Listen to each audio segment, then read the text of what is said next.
All right, I think you can see. Can you see my screen now, just to make sure?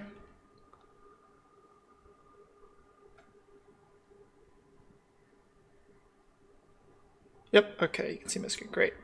Okay, so I had a question before office hours actually that we'll start with, related to basically finding addresses in GDB and kind of understanding um, maybe kind of how so you can use GDB and objdump and whatever to resolve the addresses that we're printing for you in teaching mode, and this would allow you then to compute and find them on your own in testing mode.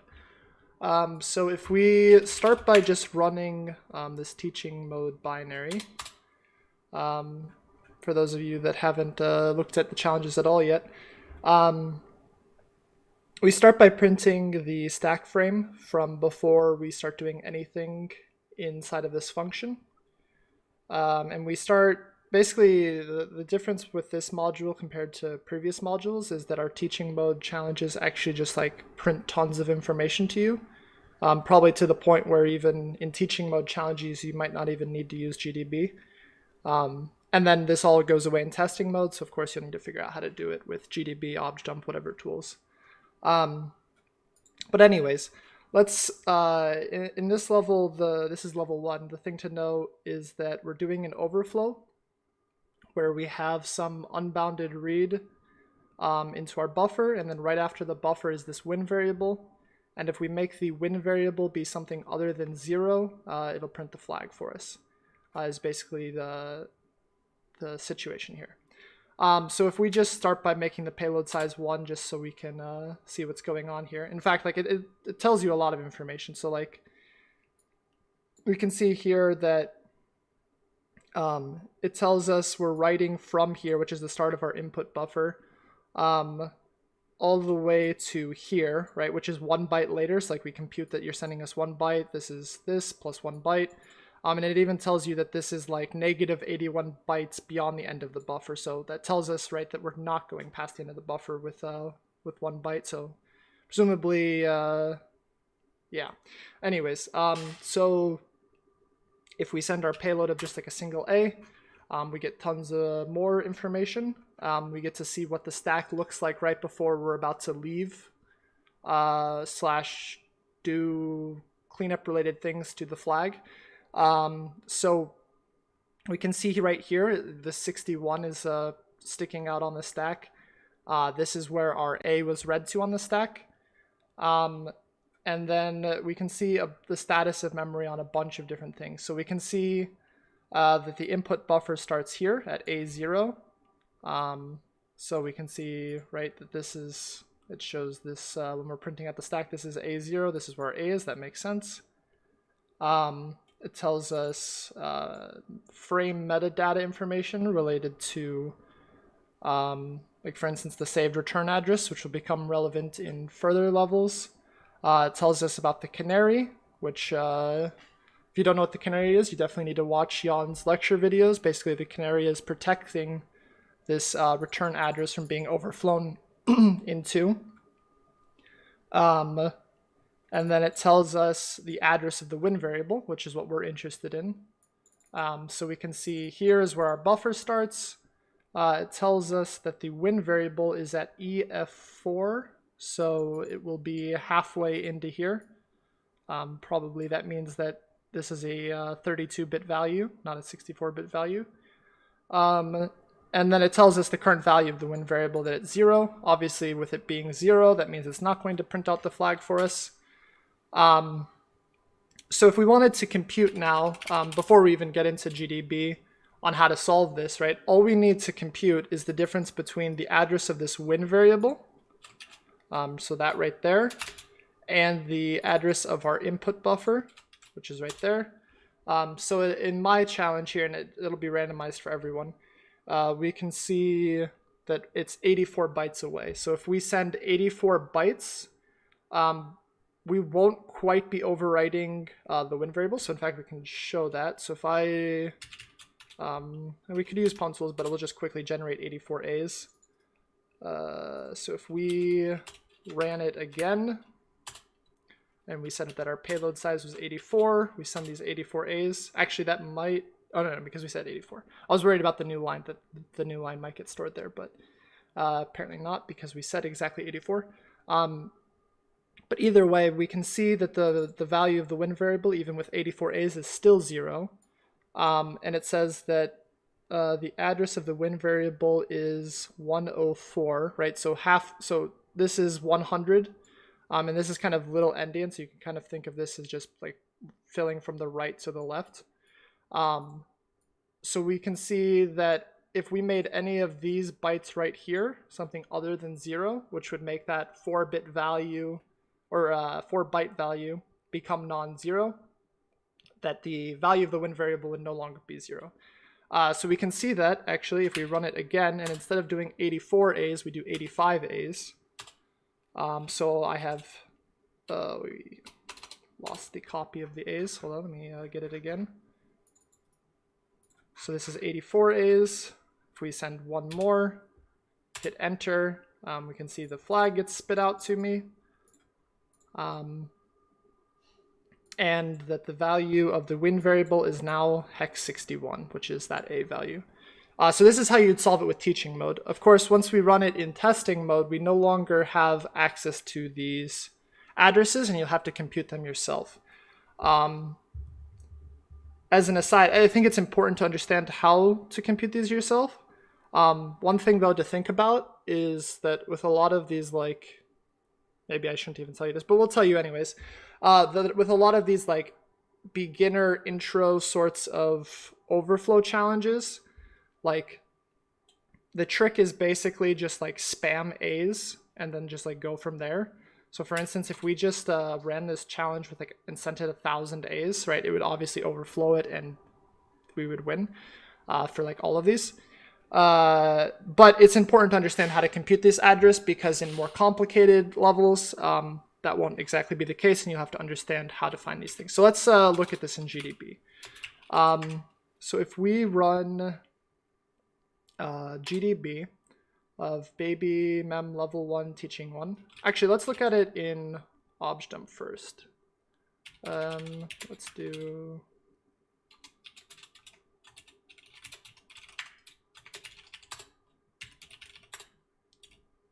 actually we want to go to the vuln function. Okay. So in this vuln function, and it's going to be more code in here because we're in the teaching mode, but we'll just roll with it. At some point we are going to call read, right? Because when we call read, that's how we're getting our data in. Though we'll probably also call scanf, because that's potentially how we're getting the number of bytes we want to send. So we'll probably see a scanf at some point, and then we'll see a read at some point to get our two different ways of inputting. Actually, we could probably just search for it.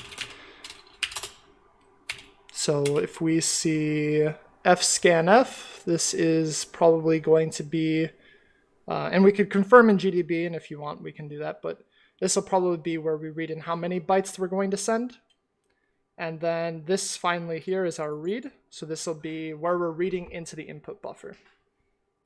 And something that might not be intuitive here, in fact, actually, if we were to look up the Ryan A. Chapman syscall table, of course, just to make sure we have our arguments in order to the read syscall correct. I guess you can't see it on my screen, whatever. But the thing to note, of course, is that as per usual with these syscalls and calling conventions, read is, the first argument is FD going in on RDI, or in this case EDI, which is coming through EAX. So that means that our file descriptor that we're going to read from is RBP minus hex 94 on the stack. And then the next argument will be the buffer that we're going to read to. So that's going to be our input buffer on the stack. And this might be something that trips you up, that we see this RBP minus hex 88. So what you should pay attention to here is that read is taking in a pointer to the buffer that we want to write all of our data to. And we're not doing a load effective address. So we are doing a dereference, right? Because that's what this like square bracket notation means. But the first dereference is to find a value on the stack. So here, let's look at this in GDB actually. Let's see what our offset is. 1E94. Okay. Yeah. We'll just write it down in case. Okay. So if we do GDB on that, and then hit enter, and then if we do start and then break 19E4, we need to do, I think it's rebase. Might be rebased. Let's see. I think that's the right syntax. Okay, it is perfect. Or I think it is. We'll see if something weird happens, but or no. The issue is that's why we needed a 0x. Okay, yeah. So now it ends with our 94, and I guess offset a little bit on this nibble. Okay, so if we continue, oh, it's probably not happy about breakpoint 2. Let's just restart this. If we do, well, it's not saving my history. It's unfortunate. Maybe, I guess my config doesn't have that set up. That's probably something that should be fixed. If we do start, and we break, and we continue, so we broke after we send our payload size. For demonstration point purposes, we'll just stick to sending 1 byte. Oh, interesting. Why is it not breaking? 19E4. Okay, let's quickly figure out. Let me restart this again. I'm not sure why it's not breaking. Let's, okay, oops. So let's start. We break, and then let's see where it's trying to break at. Because it should be breaking. It should be breaking. Oh wait, what? 19E4. Hold on. Let's look at obj dump again. Let's look at read. 19. Oh wait, we definitely are copying the wrong address, aren't we? 1E94. What was I doing before? 190. Yeah. Okay, hold on. Let's double check. This is like mixing stuff up, being a little dyslexic here. 1E94. 1E94. Okay, yeah. So we've mixed up the 9E. All right, that makes way more sense. All right. So we will start again.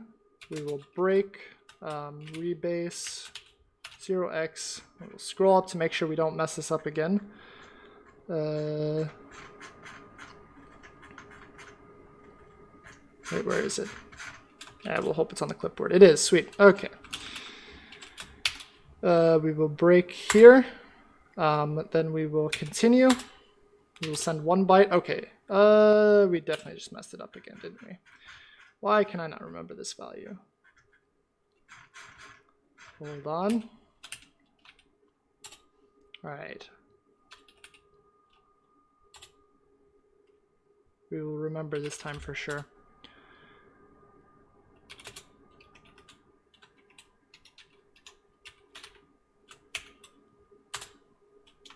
What?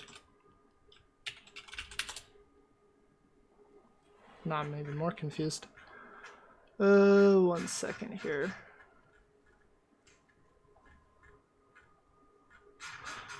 Well, it's because I have it set to clear my history. That's why this is being so confusing. Let me quickly change that. Actually, it'll probably be... Let's see if we can change it.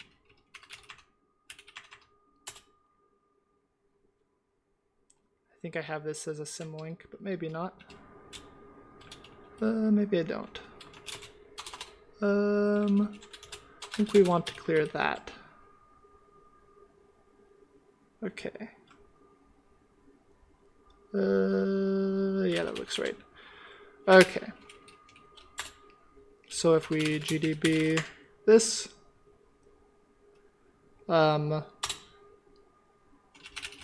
start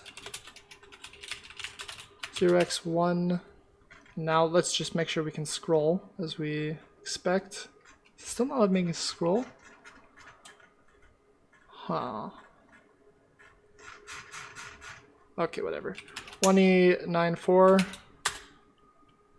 And then we will confirm that we are finally, hopefully, breaking correctly, even though this seems to be impossible.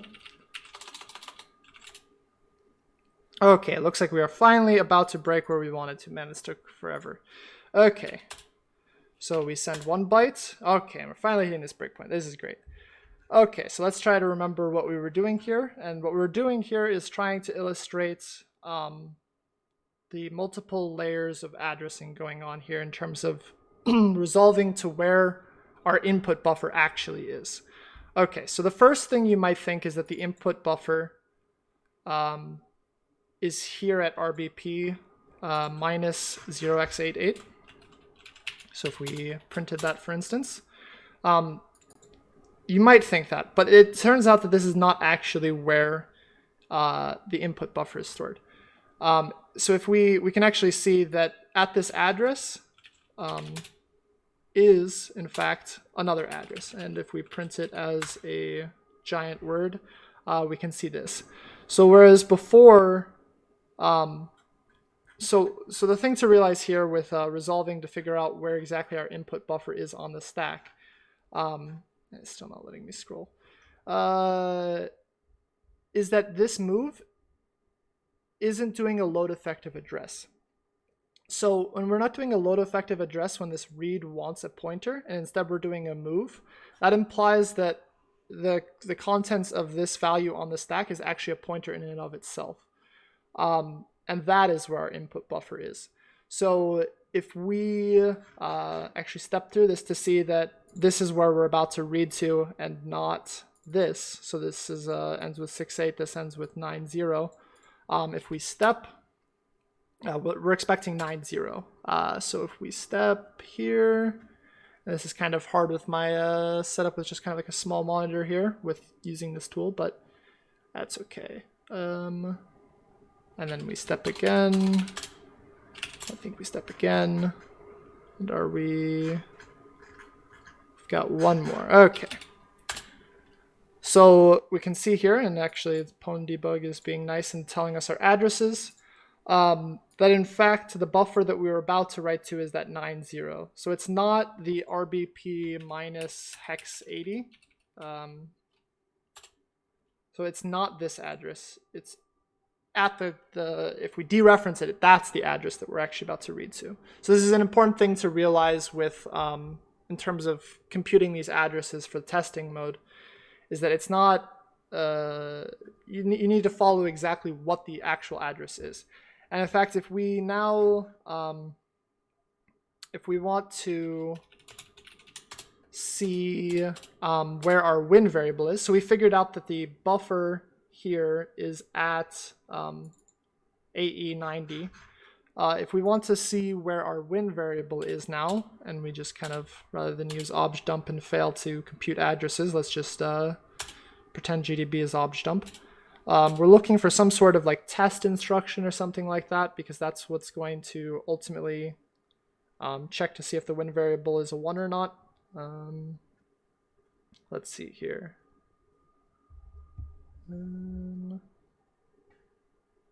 This looks like a test. Okay, so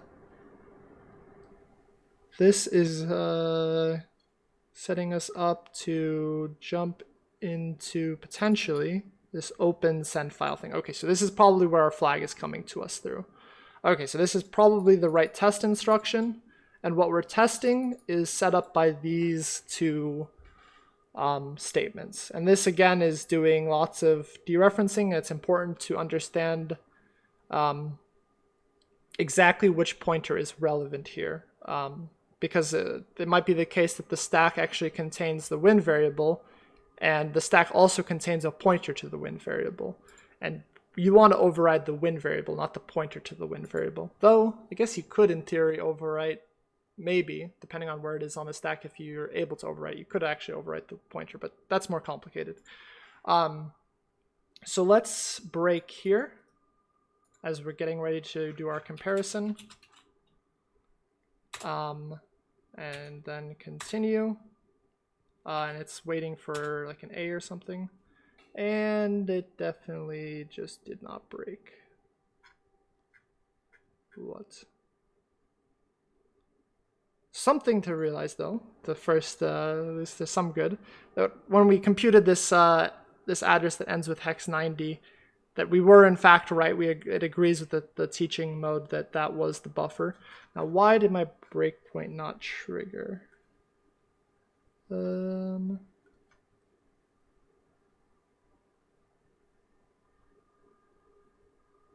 562.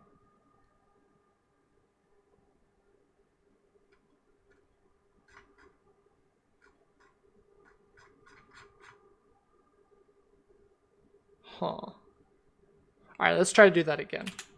Maybe we'll get it this time. Let's start. Let's just get ready to dump out a bunch of instructions. Actually, disassemble vuln. What? Do I need like something insane? No.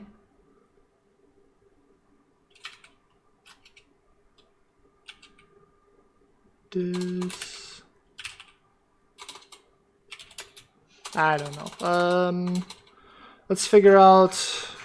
Let's just. Oh, we can just break vuln and then continue. And then let's just dump out a bunch of instructions here.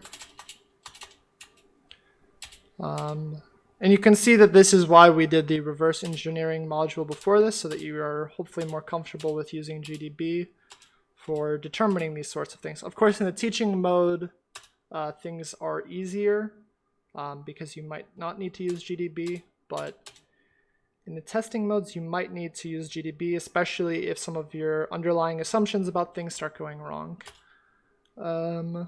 Okay, so we're looking for that test instruction. And this is where we want to break. Is there like... There's not another test, is there? No, okay, so I would be very surprised if this doesn't break here. It didn't last time, so who knows what's going on.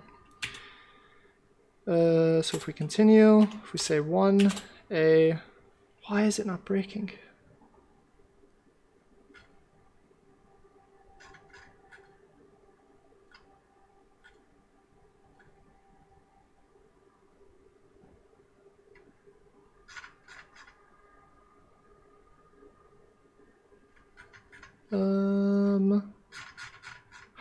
Okay, so we have two options here. We can either compute the address while we're just sitting in vuln and confirm with the teaching mode, or we could step through this and figure out why our breakpoint isn't triggering, but that might take more time.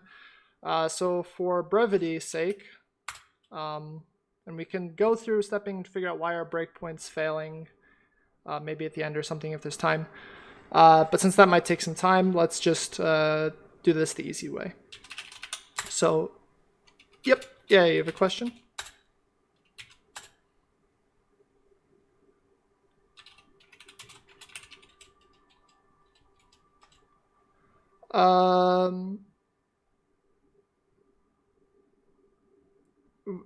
Can you restate the question? I guess I'm not entirely following.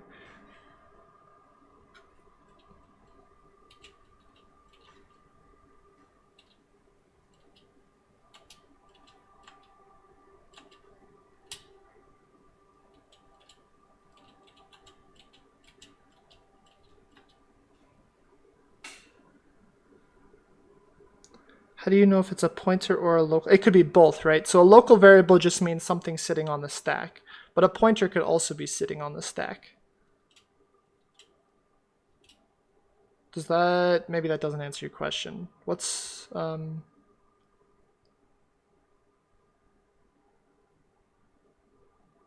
yep.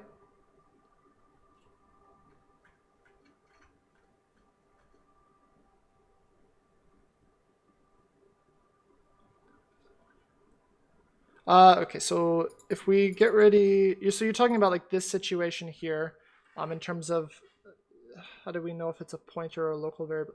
So right here is so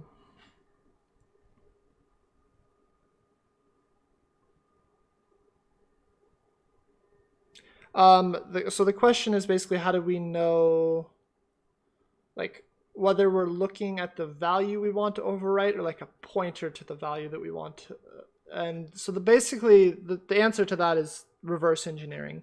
So if we look at so the variable we want to overwrite, if we jump to that section of the code, so this test EAX, and so you're talking about this part, right? How do we know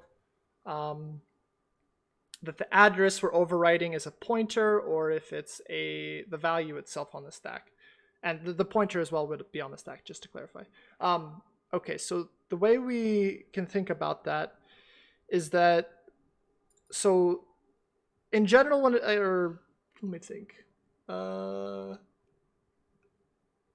Is there ever a case where what I'm about to say is not true? I think whenever you're pretty much always, but maybe there's an exception. When you're accessing the stack, right? So the stack is at RBP and it's also at RSP, right? Depending on your perspective of which part of the stack you're concerned with. But when we're referencing all of these local variables, it's going to be RBP minus something. That's going to be a local variable.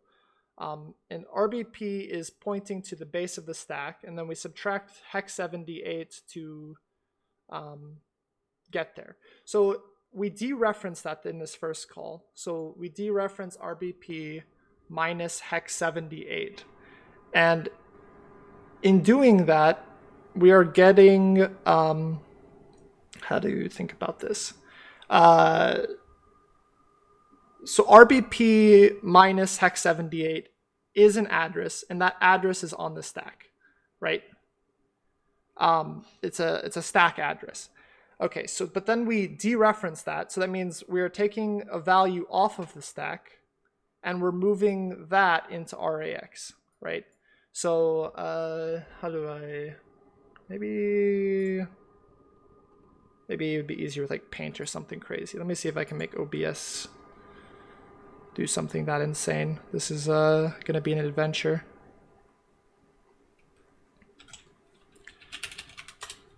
No, not necessarily. The keyword pointer says things, but it's kind of just saying we're taking a quad word. And then the pointer is relevant to like these square brackets, how we're doing a dereference. It's kind of like a syntactic thing. Let me see if I can attempt to draw this in paint. Maybe this will be a disaster. Maybe this will work great. Let's see. Let me add, let's see here, window capture. Oh, that's a disaster.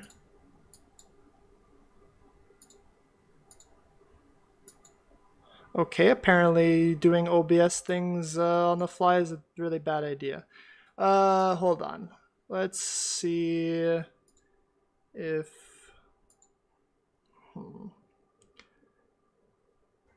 How do I do this?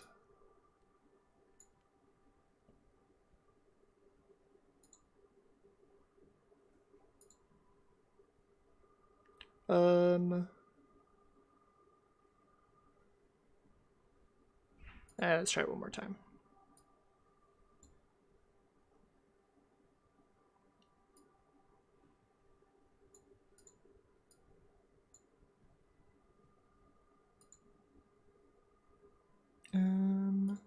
Paint. Okay. There.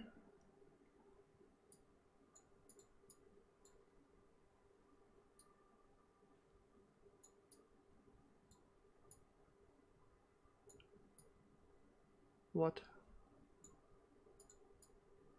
All right. Sweet. All right. Let's quickly draw this in paint.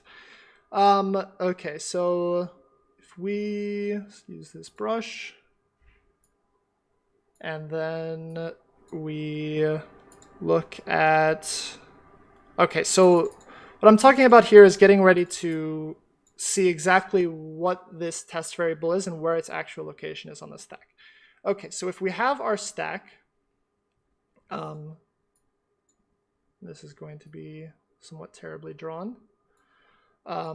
We can say that right here is RBP,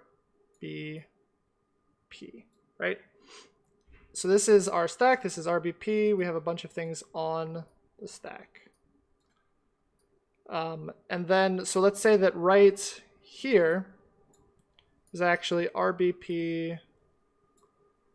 Oh God, I need a better way of doing this, but we are drawing in paint with my mouse, and that is where we're at.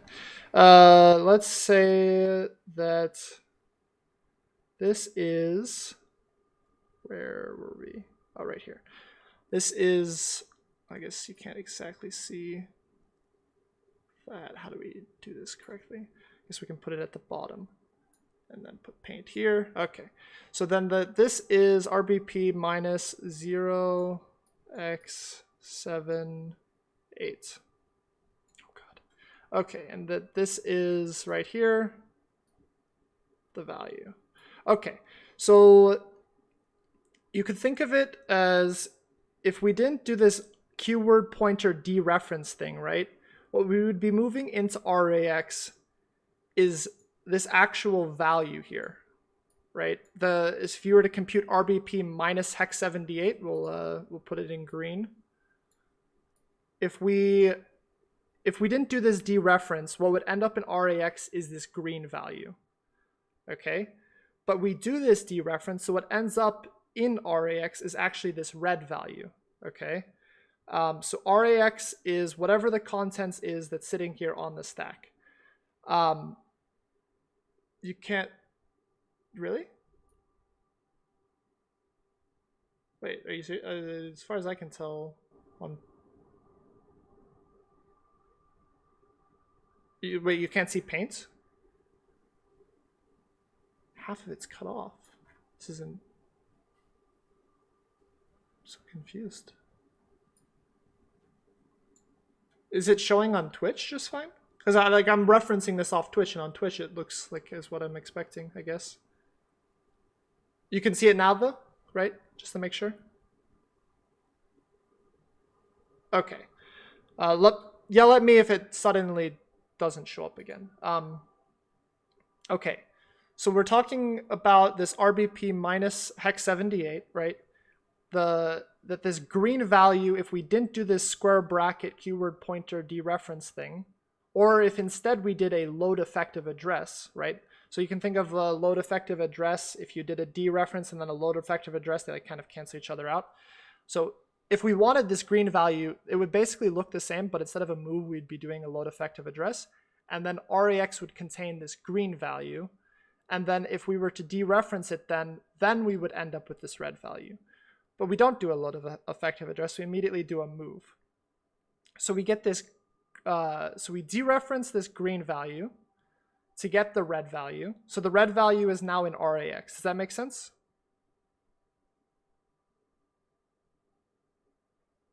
The person that was asking in Zoom, does that make sense? Okay, so RAX currently contains this red value.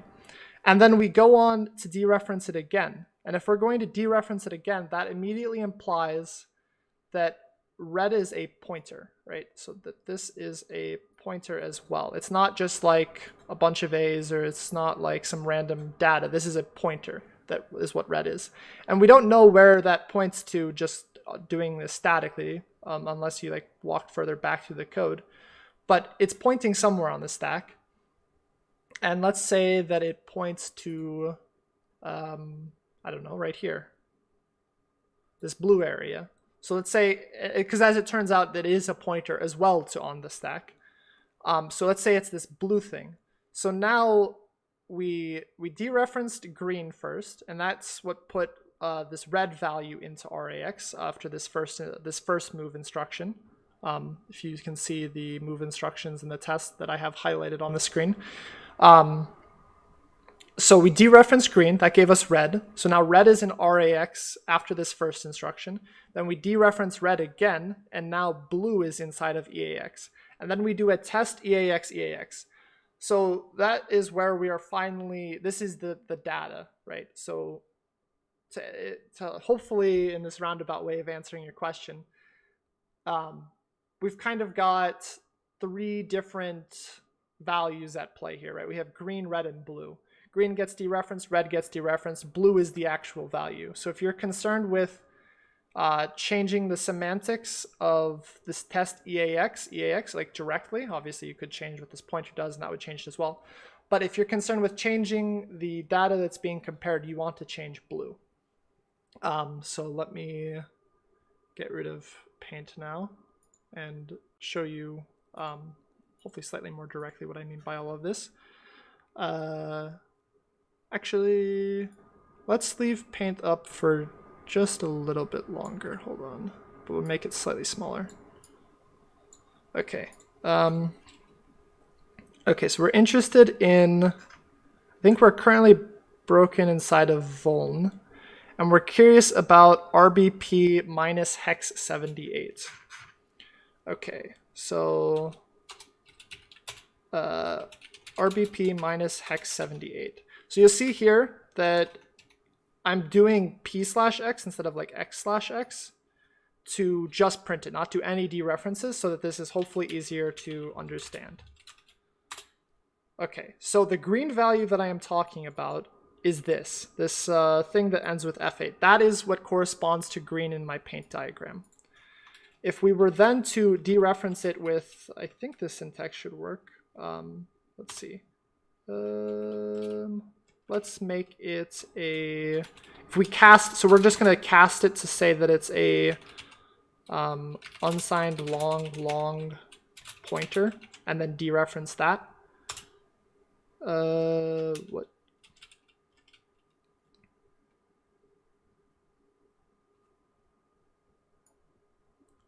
Cannot. Okay.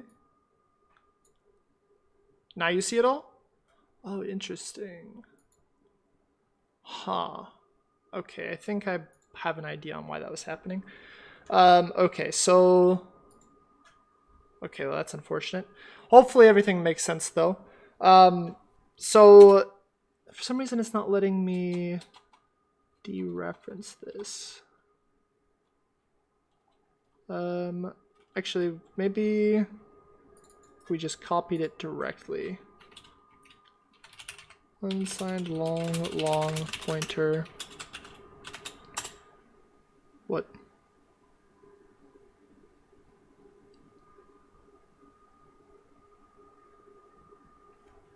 Hold on.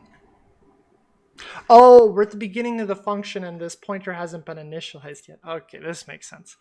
All right, hold on. So let's, yeah, this is definitely more confusing than it needs to be. This value here of RBP minus hex 78 hasn't actually been initialized yet, and that's why it's printing a 0. So to hopefully round out this green, red, blue analogy thing that I've got going here on pointer dereferences, let's scroll up to see where it gets initialized. And we're looking for an RBP minus hex 78 somewhere. So this right here appears to be where we are going to get initialized.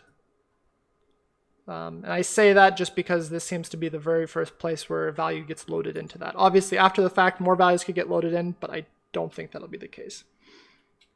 Okay, hopefully breaking works this time, or I will be very sad. Okay, I think it actually worked, so that's cool. Okay, yeah, so we can see that a value is about to be loaded into RBP minus hex 78. So where we're at right now, if we print, once again, RBP minus hex 78, this is what green is. And then we're about to initialize red, right? So at green, we're about to put a value in, because if we do this like this, we can see, oh, maybe it already just initialized.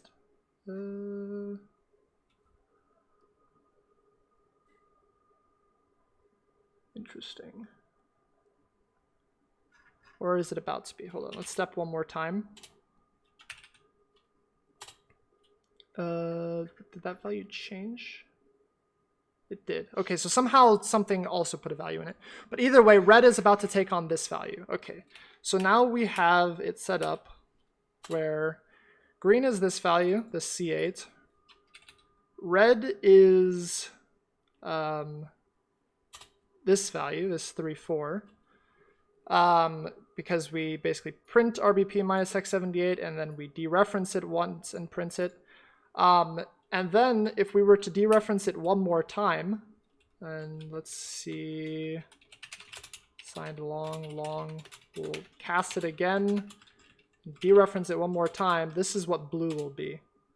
And as it turns out, so it's printing a quad word here, which is making things more confusing. It's actually just this 4-byte value, which is QX. Hold on. Why is it not?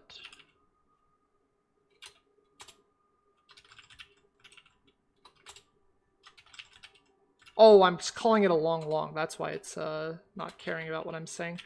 If we just make it a unsigned int pointer. Okay, sorry, that maybe was confusing. Basically, the issue is that this blue value, which is our win variable, is not a long, which would be a 64-bit value. It's a 32-bit value, but I was casting it to a 64-bit value, which is why it was taking this other stuff. But in fact, it is a 32-bit value. So this kind of goes through this paint diagram of green, red, and blue as we do our dereferences, where green is this, red is this, and blue is this. So what we're doing our comparison against is blue. And just to further illustrate what I am saying, just to show that this actually matches up with what teaching is saying, the teaching mode will print to us this red value, which is this D34 ending thing. So if we just continue all the way, we are looking for it to say that the win variable is at D34. Okay, D34. Yep, so right here, actually, we don't even need to wait till the end. It says right here that our red value is this D34. So that hopefully answers your question about reverse engineering and making sense of all of this pointer stuff going on and doing multiple layers of dereferences. Does that answer your question?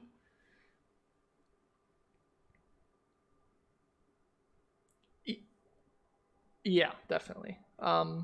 Okay. So hopefully that, yeah, so it's definitely important to understand how to use GDB and think about these pointer values for all these levels. So that's kind of like a generic answer for all the levels. But yeah, let's look at, actually, let's just end this. Let's look at something like level 5. Okay, so let me get rid of paint. Don't save. Okay, that's gone. All right, let's go with level 5 and teaching 1. So what is the question surrounding level 5? Practice mode, okay.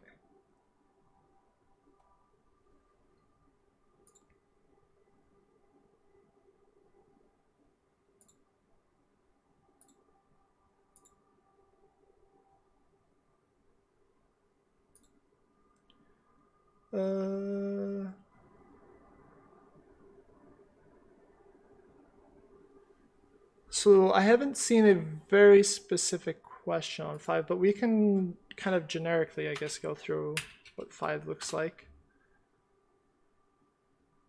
Okay. Okay, so let's just run the level, see what's going on here. So it says there is no win variable, different from level 1, of course, but I think starting in level 3, there's not a win variable. There's going to be some win function. And if we can basically overflow the saved return address on the stack, which is stored here, to be the win function, then then we'll get the flag. Okay, and then this, I guess it's kind of a little confusing since we're not looking at 3 first or 4, but in 3, it basically just says how many bytes you want to send, similar to 1 where it's just unbounded, no size check.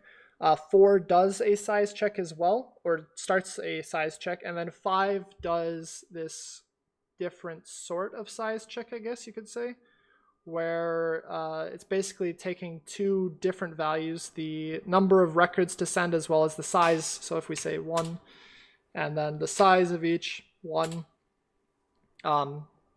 it kind of multiplies these together and says, okay, you want to send 1 byte of input, because 1 times 1, obviously 1. Let's us send an A, and blah, blah, blah. We've got a 61 here. Okay, so then the question is, how do we trick it? And a lot of people are talking about basically abusing a assigned error.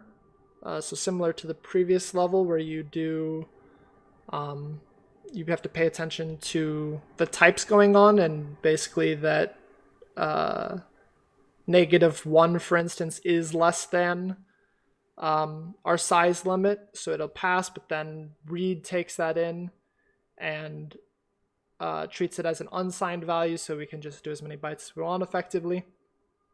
That doesn't exactly work here. So for instance, if you can see actually what happens if we say like -1 records and then maybe like size 1, it complains. And we actually very nicely gives us some source code to look at. With this assertion violation, we can see what comparison it's doing. So it looks like it's multiplying our values together and asking if that is less than unsigned int size of input. Okay, so size of input is probably going to be like 80 or 80 something. I mean, it depends on your level. I guess here it's 44. So size of input's going to return 44. And then we do an unsigned int comparison. So that means it's basically going to do, you kind of think of this almost in some sense as being merged together. It's basically saying that -1, when cast to be an unsigned int, is not less than. So we can actually see this in GDB. If we go into GDB, we'll have to figure out how do we want to do this. We're going to have to find basically 2 Fscans, or 2 Scanfs, or I guess it's Fscanfs. So if we start, if we just break vuln, continue, and then let's look for where we are about to do 2 Fscanfs, and like right after that should be our comparison. Okay, obviously using a proper thing like binary ninja or even objdump in some sense would be better than this, but we're just going to rapidly print out the instructions and try and find it, just because we have a pretty good high-level overview in our minds of what we're looking for. Looking for 2 Fscanfs. Okay, so here is an Fscanf. Do we have another one? We do. Okay, so we have Fscanf here. And then we have Fscanf here. And we do see an assert here. I don't know if there's an assertion on this first Fscanf or what. But let's see if there's another assertion. Okay, so there's another assertion here. And maybe there'll be a third one, because maybe each of these Fscanfs individually has an assertion associated. And maybe this looks possibly true. Maybe this is the one we're actually interested in. Let's see here. But, okay, so the thing to realize, though, is that the compare... Okay, yeah, this is an imul.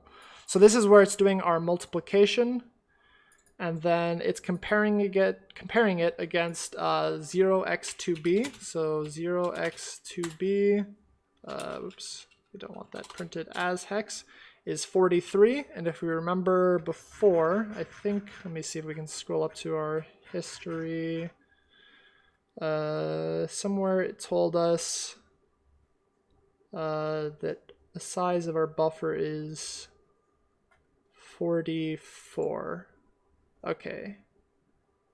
So it's probably like 43 less than or equal to 43. So if it's that case, then we won't be filling it up all the way. And maybe that's assuming there's room for like a null byte or something. Either way, this is approximately that value. So it stands to reason then that this is our compare instruction that we're interested in. And before doing that compare instruction, let's actually break here, because this is where it's going to do our multiplication. So this is the part that we care about. So this is actually nice because it's not pi, so it's just really easy to break here. So you could easily write a GDB script even without pwn.debug for this one. Okay, so let's assume that we're going to do our -1 and 1 that hopefully multiply together to make -1 and will basically let us send infinite. We already saw that that doesn't work, but let's see why that doesn't work. Okay, so we're interested in EDX, which is going to contain presumably one of these, and EAX, which is going to contain the other one. So if we step twice and look at those values, step. Okay, so we have EAX and EDX, which is what we're interested in. So this is RAX, which looks like it is going to be a -1. And then RDX looks like it's going to be 1. So this looks like this is our first value we entered, -1. This looks like it's our second value, 1. We are going to multiply them together. And it looks like, especially based off this comparison, that even if you didn't know how the multiply instruction worked, presumably the result's going to end up in EAX. So let's look at that. If we step once, we're interested in the multiplication result will be in EAX. Okay, so EAX, where are we? EAX looks like it still contains a -1. So we're comparing -1 and 0x2b. Okay, so, and the way that we're going to compare it is this JBE. And it's important to know exactly what it is that JBE means, especially since I don't know if you would have seen that in the reversing levels at all. And I guess you can't see my browser, but I will verbally tell you exactly what JBE's description says. Okay, so it says jump if below or equal to. It says the carry flag is equal to 1 or the 0 flag is equal to 1. And that's not a super great description. Let me see if I can find one that says basically if this is signed or unsigned, which is the important thing. And if I go to the next result or whatever, as we continue to try to understand what this JBE instruction does, we can see that JBE should be used when comparing unsigned numbers. Okay, so basically doing some quick Googling on this JBE instruction, we know that this is doing an unsigned comparison. So whereas in the signed world, this value is -1, in the unsigned world, this is going to be like, I don't know, like 4 billion or something. So we can reasonably expect that that is going to fail. So if we step, and then if we step again, we can see here that we are lining up to go into this assert fail, which makes sense because we just did an unsigned comparison. Okay, so then the question is, how do we beat this then? So we tried basically the same trick as in level 4, where we basically tried to make it a -1. Clearly there's some sort of, if we had access to the source code, we'd be able to probably infer then that there's different things going on in terms of, what am I saying? Different types involved that are causing this, and yeah. Okay, so, and then in Twitch chat, someone said, why not -1 and -1? So let's try that then. Let's just restart this. Let's start. And I wish, wait, let's see if we still have it in our history where that comparison was going to happen. Okay, so let's break here. So we will break there. And obviously the correct way to do this would be to write a GDB script so that you can quickly test theories. And then let's continue. Let's say -1. -1 was the idea. So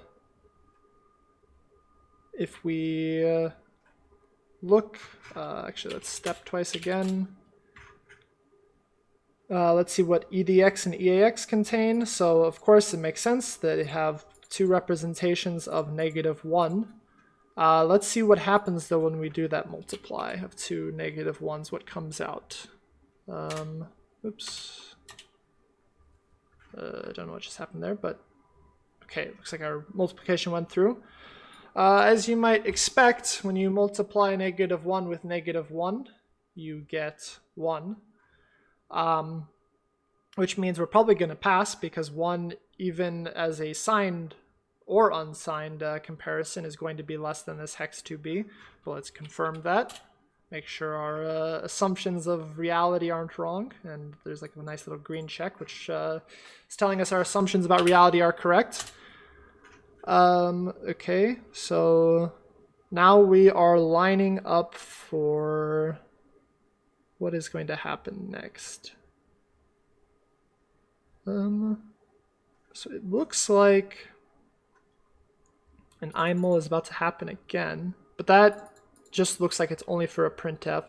So the teaching mode, the output to you, as I think you'll probably find, might be slightly lying to you because this is like a type confusion error where the output information is being confused by that.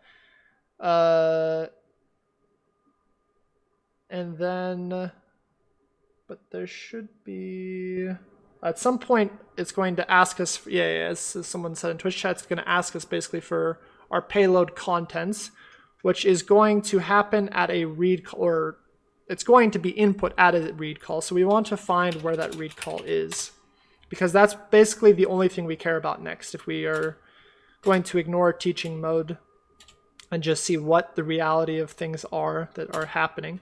So right now we're probably expecting the read is going to take in 1 byte, or maybe some weird type confusion stuff is going to cause it to take in something other than 1 byte. But let's see what is happening. We are looking for a read. Could break on read, but we want to see maybe a little bit of surrounding stuff before the read call.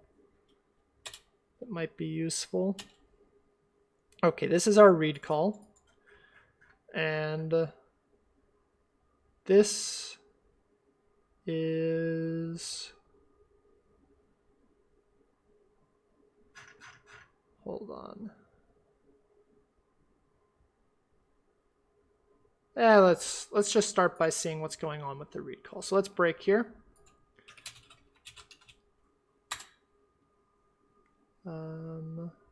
And actually, hold on. Can I list breakpoints?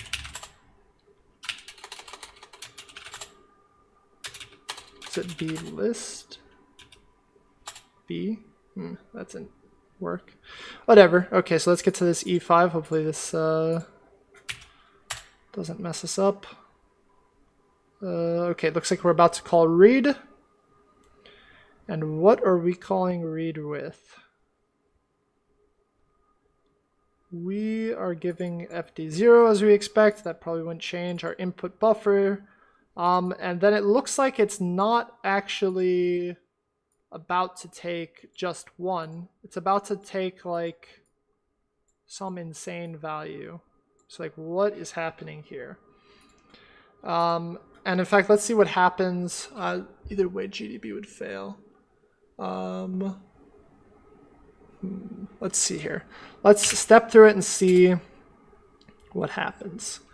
What was the result of this read call? So let's say finish. And then, okay, so we're curious about what now is in RAX. And we can see that inside of RAX is -1. Oh, was it info breakpoints? Let's see. Oh, it is. Okay, sweet. So we can see that there's a -1 as the result of this read syscall.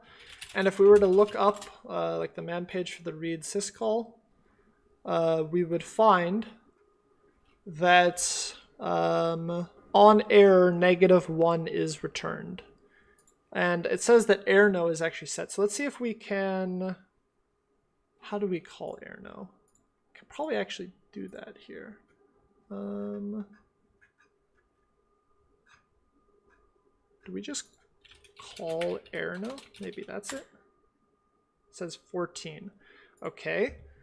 And yeah, the thing to realize here with GDB is you can basically do arbitrary code execution. So like we can just randomly decide to call a function like this. Okay, so we need to figure out errno.h to figure out what 14 is. And I know you can't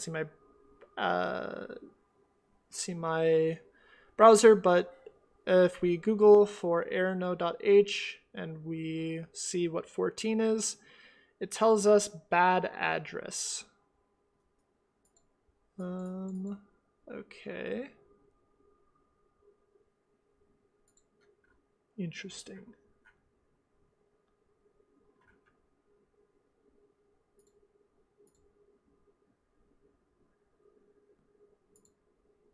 So our address was in RSI.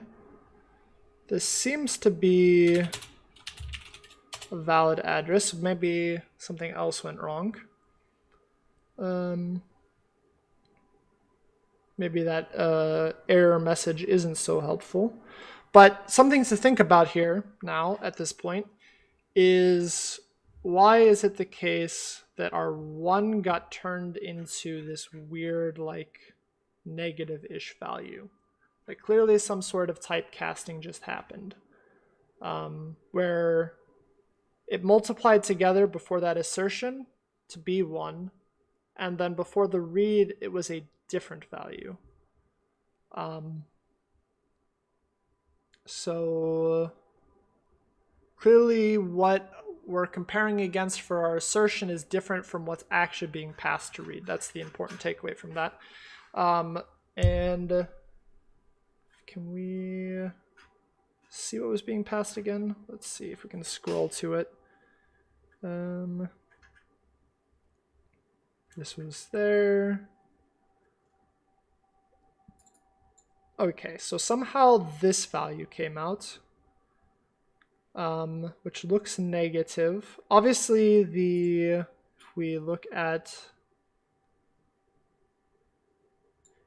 just the last 4 bytes here, 1, 2. Actually, let's just make sure. 1, 2, 3, 4. If we look at just these last 4 bytes, it still is that 1 value, but somehow the previous 4 bytes got messed with. So let's step through this again in GDB to get more information about what's going on, because we assumed that when it multiplied together when we multiplied -1 and -1 together to get +1, that passed the assertion, and we probably would have like reasonably assumed then that that 1 value is what's going to be passed to the read syscall. But as it turns out, that clearly is not what was passed. So let's step through this again. And let's figure out,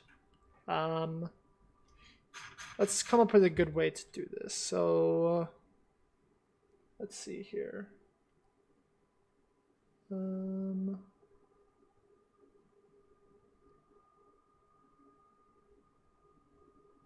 Okay, let's do info breakpoints.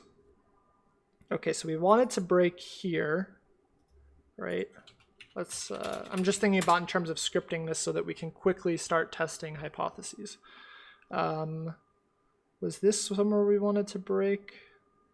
This isn't looking like something we want to break at. Maybe it's not. Okay, what was the next one? Oh, I just typed in RIP, that's why. Okay, that makes more sense. Let's copy that. Okay, so this is where we move a value in, and then do the multiply. So let's actually just break here in the future. We will just off on the side where I guess you can't see it, but we will write these addresses down so that we can get ready to script it. So we want to break right here for testing hypotheses. And then we also want, so let's actually figure out where else we want to break. So if we print there, and then if we just start searching, so this is a, so we're looking for maybe where this gets stored in, or maybe it's going to get recomputed. We don't know yet. So these addresses are definitely relevant, -58 and -54, because it looks like when we do this multiply, it doesn't actually get stored somewhere. So maybe someone doesn't actually care about it. No one seems to be saving EAX to the stack. Okay, just fine. Maybe it'll just get multiplied again in a different way. So whereas we know RBP minus hex 58 is important, 54, because those are our values, our -1 and -1. It looks like the result of the multiply isn't being stored, which would make sense on why our read is not matching up with that multiply value. Okay, so let's see then who else is going to use 58 and 54. Okay, so 58 and 54 seem to be getting used here. This is probably going in for our printf. And the other thing, since this is like a signed issue, type issue, whatever, is to pay attention to the register sizes. So like this is going into a 32-bit register, and like we're doing a 32-bit multiplication. Like all of this is extremely relevant. So we'll see if that varies, and at some point someone else stores. So we can see here 54, 58. They're still just using 32-bit registers. Oh, but interestingly, okay, so we take 54, so our first number, or maybe it's second, doesn't really matter. We store it into EAX, so now this value is in EAX. I don't really understand this move EAX. That seems like a no-op, but okay. And then we take that value as RAX, which is slightly suspicious, and put it into RBP minus hex 8. Okay. Not immediately an issue, but clearly our EAX that contains our -1 is being extended to RAX, which is something we might want to be interested in. And then we can see that this happens again with the hex 58 value.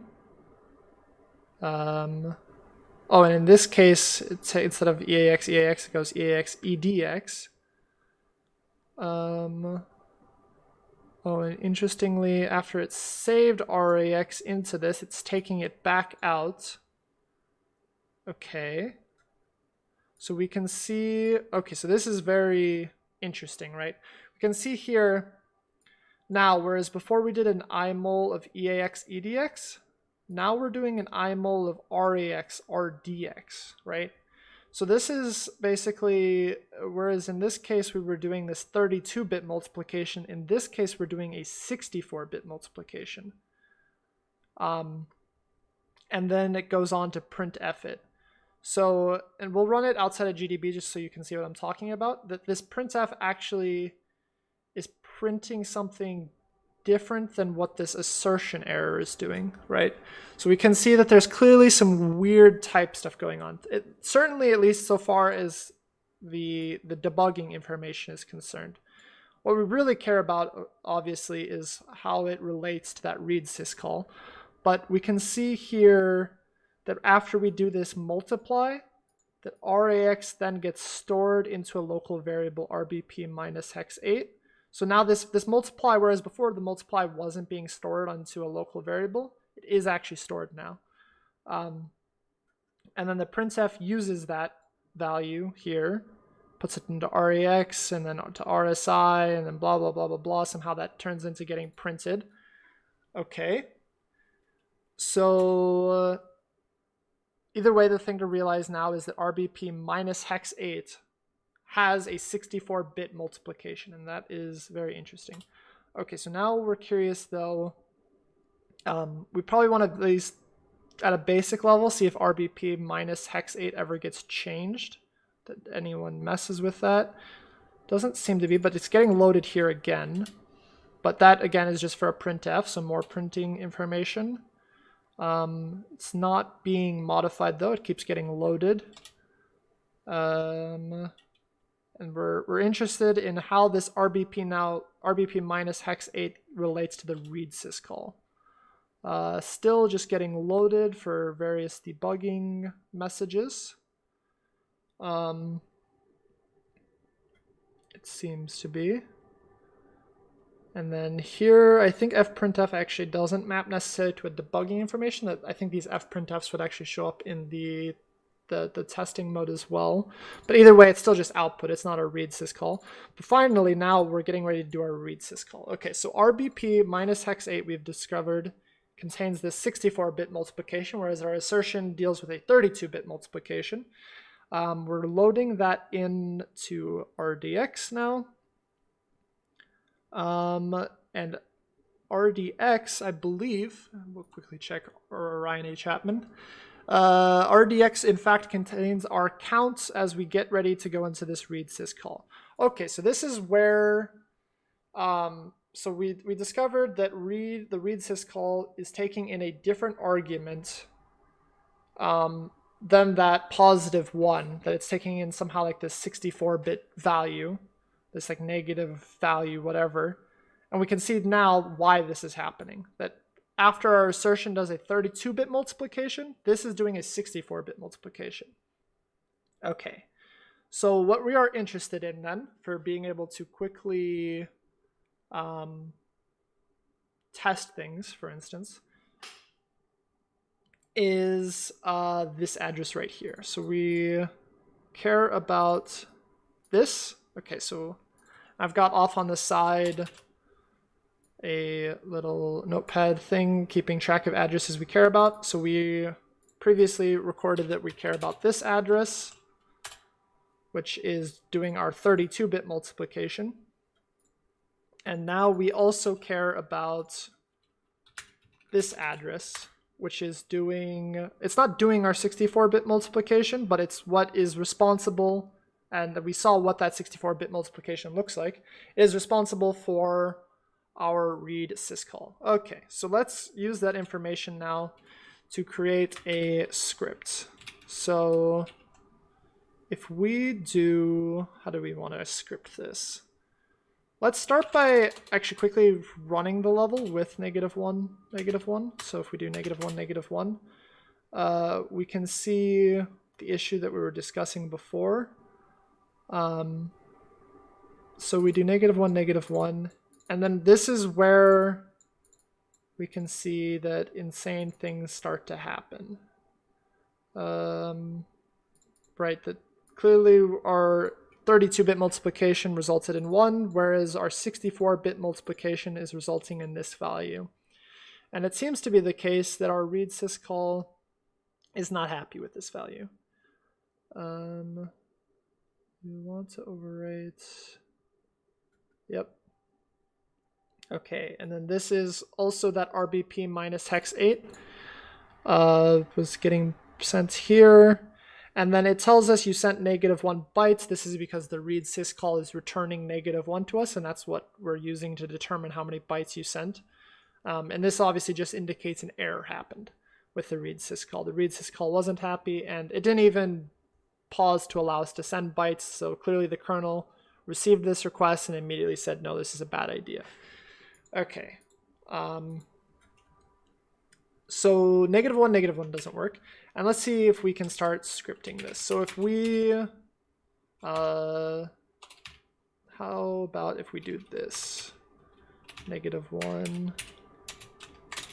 So if we did something like this, so -e means interpret like backslash things like /n. N means don't do new lines, so we'll just fully control it ourselves. So hopefully this will send a -1 and then send a -1. Let's see if that works. So there might be weird buffering, but nope, looks like it works. Okay. But now what about using GDB to start testing theories? GDB, we want to, and as it turns out, we can actually do scripting from the command line. We don't actually necessarily need a GDB script if it's simple enough. So if we do, let's see here. If we do start, break our first address, let's see if this works. And then let's just like print 8 instructions. So just as a first test here. Does this work? Undefined command. Okay, so that makes sense. So let's temporarily get rid of this echo part. Does this work though? No. But are we telling it what binary to run? We are. Actually, is it capital X? We might be slightly off on this syntax. No. Is it EX? Oh, it looks like it's EX. Maybe. Maybe it's not. Hold on. Let's man GDB. Okay, no. That... Oh, execute given command. Okay, so it seems like it is -ex. Hold on. Let's also try using batch mode. Okay. So we broke there. In fact, I think there's actually an issue where you can't use this semicolon thing. I think you have to send multiple -ex's. I think I've seen that in the past. And these are just random things that you pick up on with the tooling over time. I think this will make it work. Yeah, okay. So we actually have to separate each command with its own -ex. So the first thing we do is we start the binary, then we break here, and then we print. Obviously, we can see that we're just printing in main. So then in between here, we'd probably want to do a continue. And then print RIP. Okay, so this is where this is no longer going to work for us. Hopefully now if we reintroduce our echo, everything will just work. I'm not entirely sure on that though. Let's see if that works. Looks like it works, so that's awesome for us. Okay, so now we are getting somewhere. We're able to see this. It'd be nice if we could... How can I do this? Well, I guess we can set it up for a grep. Okay.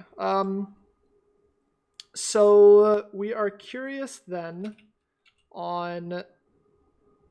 Actually, we don't quite want to break at 6.4. Let's break at the next point at 6.7. And then that way, because we don't really care about printing the instructions, right? We care about what is the value of EAX. That is the ultimate thing we are interested in, is EAX.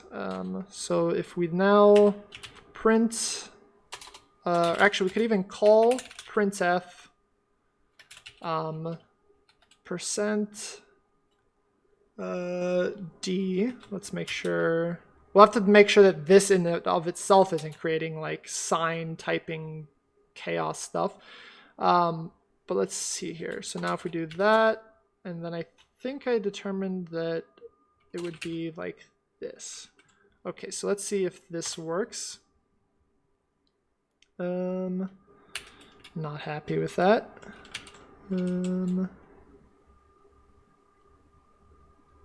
What happens if we do RX? I could have sworn this is how we do it.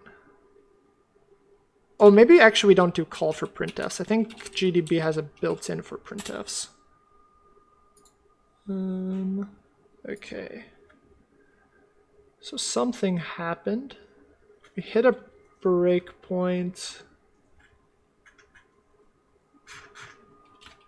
but we didn't see it come out. Let's see if we send a new line as well. Okay, there we go. Okay, so now we can see right here that our 1 is popping out. So if we, the reason I use printf here is so that we can create something we can grep for.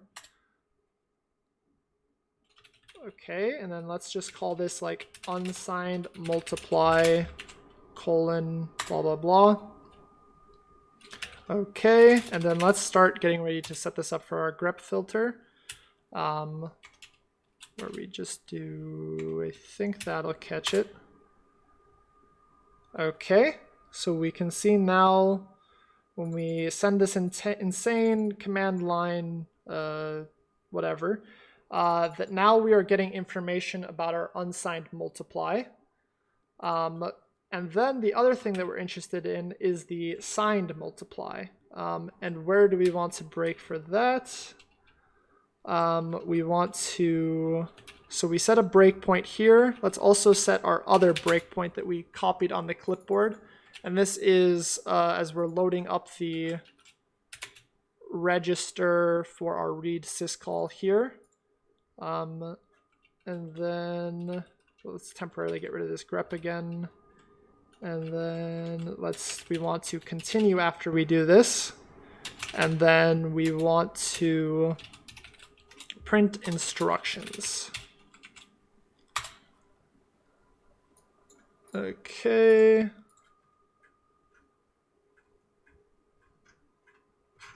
Where is our...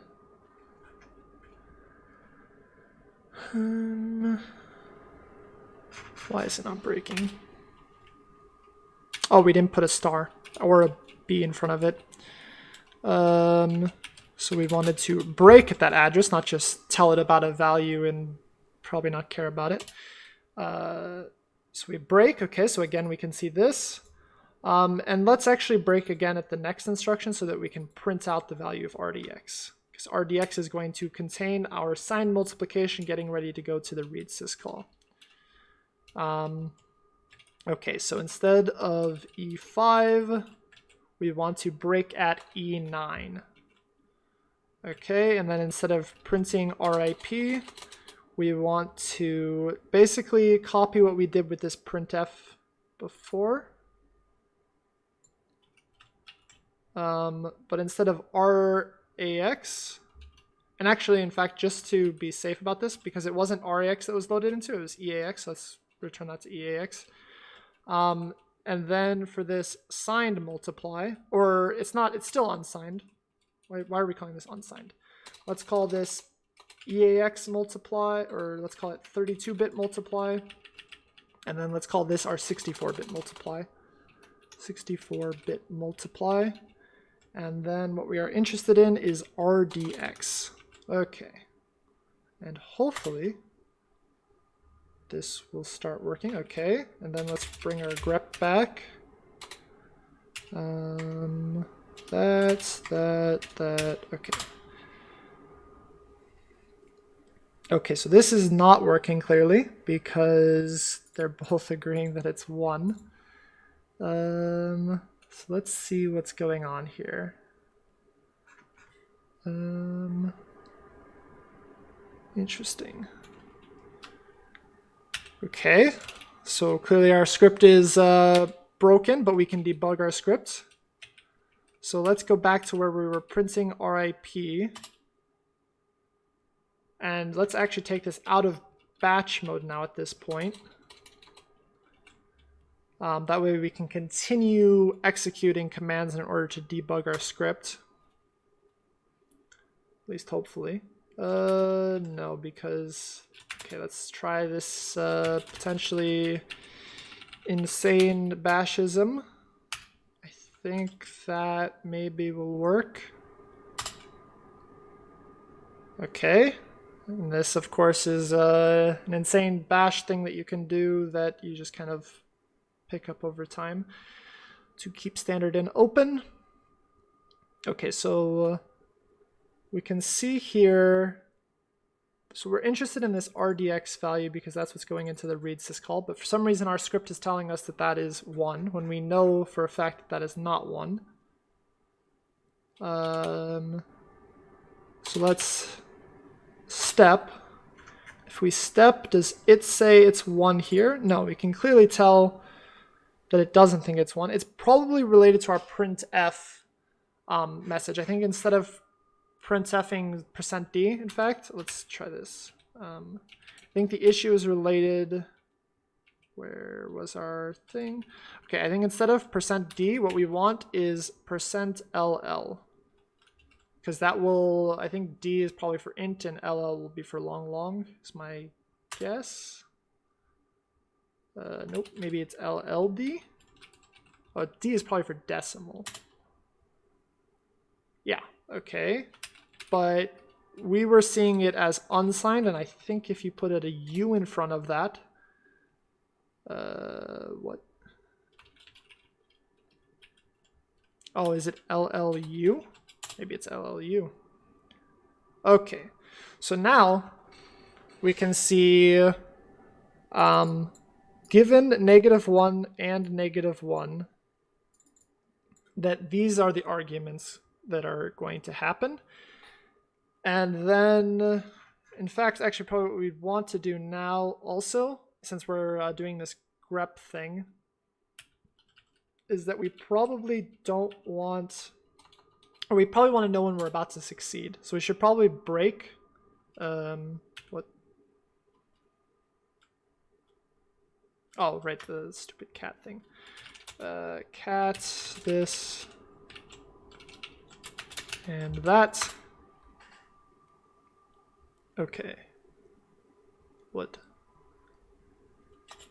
Oh, we're grepping. Okay, get rid of grep. We're almost there. We want to print when we're about to get the flag just so we don't accidentally miss it as we have this environment set up for testing things. So if we try to find where we would be printing the flag, it's probably going to be with a send file. Where is it? Figured it'd be at the end. Why is it not here though? Am I like missing it?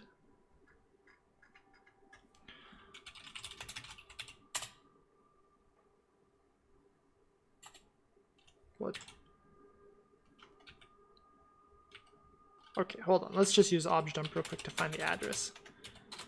-d -m intel baby blah blah blah. Okay, so where are we printing the flag?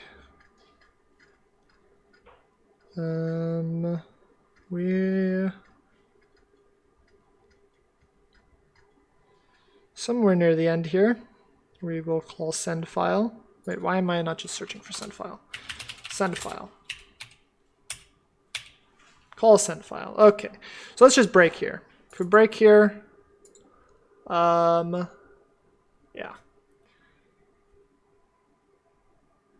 And then how do we print that?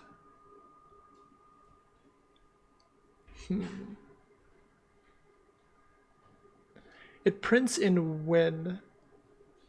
Oh, right. There's a win function for this. That's right. That makes way more sense. Oh, and in fact, the way we have this set up is that we're not actually sending a full payload to get to this win function. So maybe we can't very quickly tell that we're about to win. But what we can do is... Okay, hold on. Let's... What happens here? Oh, we need to put batch and grep back in. Okay, so this has our batch and it has our grep.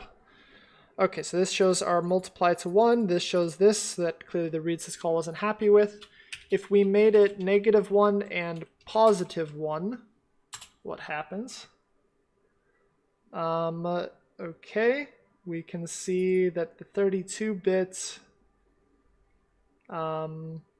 happens here, and we're just printing and assuming that we're continuing on to this, which is why this prints.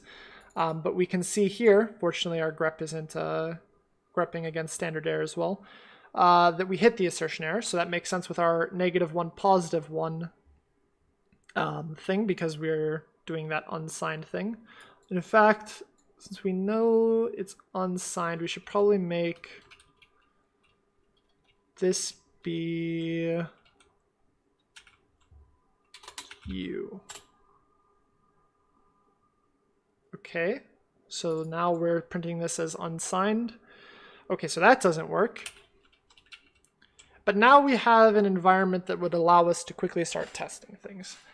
And we know that this is going to be some sort of discrepancy now between a 32-bit value and a 64-bit value. So what we want is something, if we think about what we've got, right, what we've figured out and what our testing environment has us set up for, is that in the first thing we are doing a 32-bit multiply, and we are making sure that that is less than like 40 or whatever. But then when we actually go to read it, we do a 64-bit multiply, right?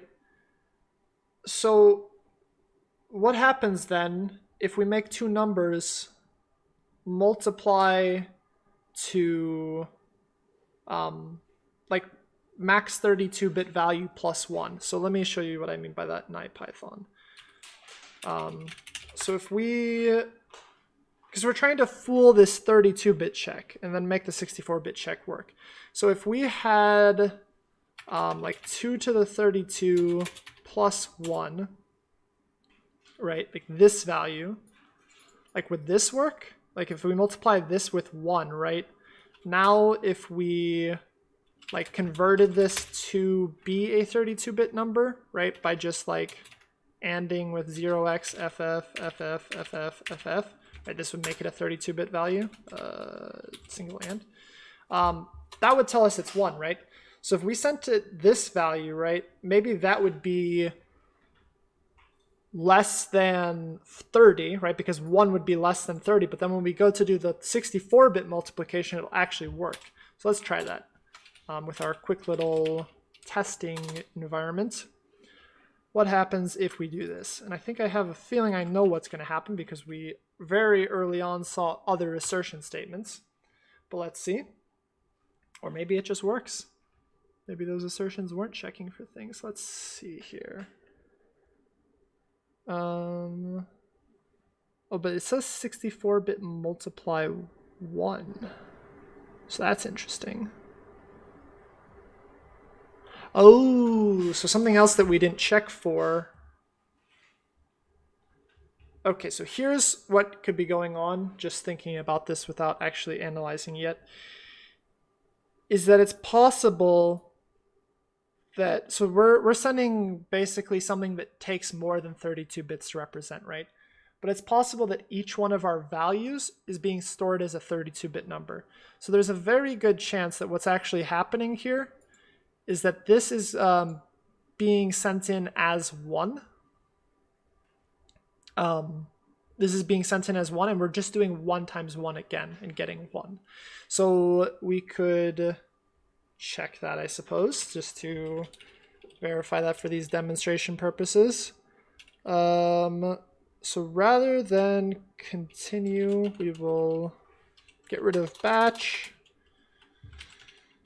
And I'm starting to think that a proper GDB script would have been better than this insane command line thing, but whatever.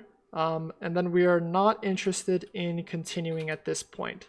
So let's see what's actually happening with our 32-bit multiply at this point. So baby mem, what? Let's just copy it. Cool. Okay, so let's see what is happening for our multiply. So we know that this passed and turned into a 1. In fact, what were the addresses before? How do we, man, it'd be nice if we could like print backwards without just like guessing what this was. Actually, maybe I still have it in Notepad. I do. 64 was the address. Okay. So let's actually disassemble, or let's x8i that, but instead of 7, a 4. What? Do I need a star there? Probably. No. Oh, we're not in GDB anymore. Let's do this crazy cat trick again. Okay. And then... Oh, right, but now we're in cat, so we don't have read line access. Okay, so we have x8i 4. Oh, we probably need a star. No, we didn't. Okay. So we were multiplying EAX and EDX. In fact, we probably need to go further back because we need to. All right, let's just guess where this address is. That breaks things. Actually, let's just use opjump. Let's do this right. Okay, so let's go to vuln. Actually, we know approximately where it is. That it is at 401 D64 approximately. Okay, so where we want to actually break here to test our theory about this being a... Actually, we can immediately tell... Can we tell? Maybe we can't. Let's see though. Let's go and break here instead. This 5E address. Okay. So instead of 6.7, we said we want to break at 5E. Okay. And then, so we are curious about what is here. So what we want to do is like xgx that value.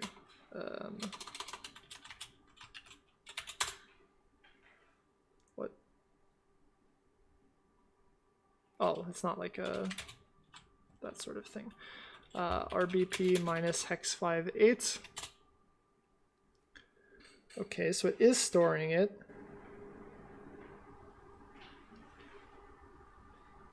So we sent this large value here, and it worked just fine. Okay. And then it truncated it. So we can see at hex 5.8, our full value that we sent is here. But then it gets truncated to 32 bits here. So we can see that if we step and print EDX, we could even print RDX, we would see it's truncated, right? The whole value is there.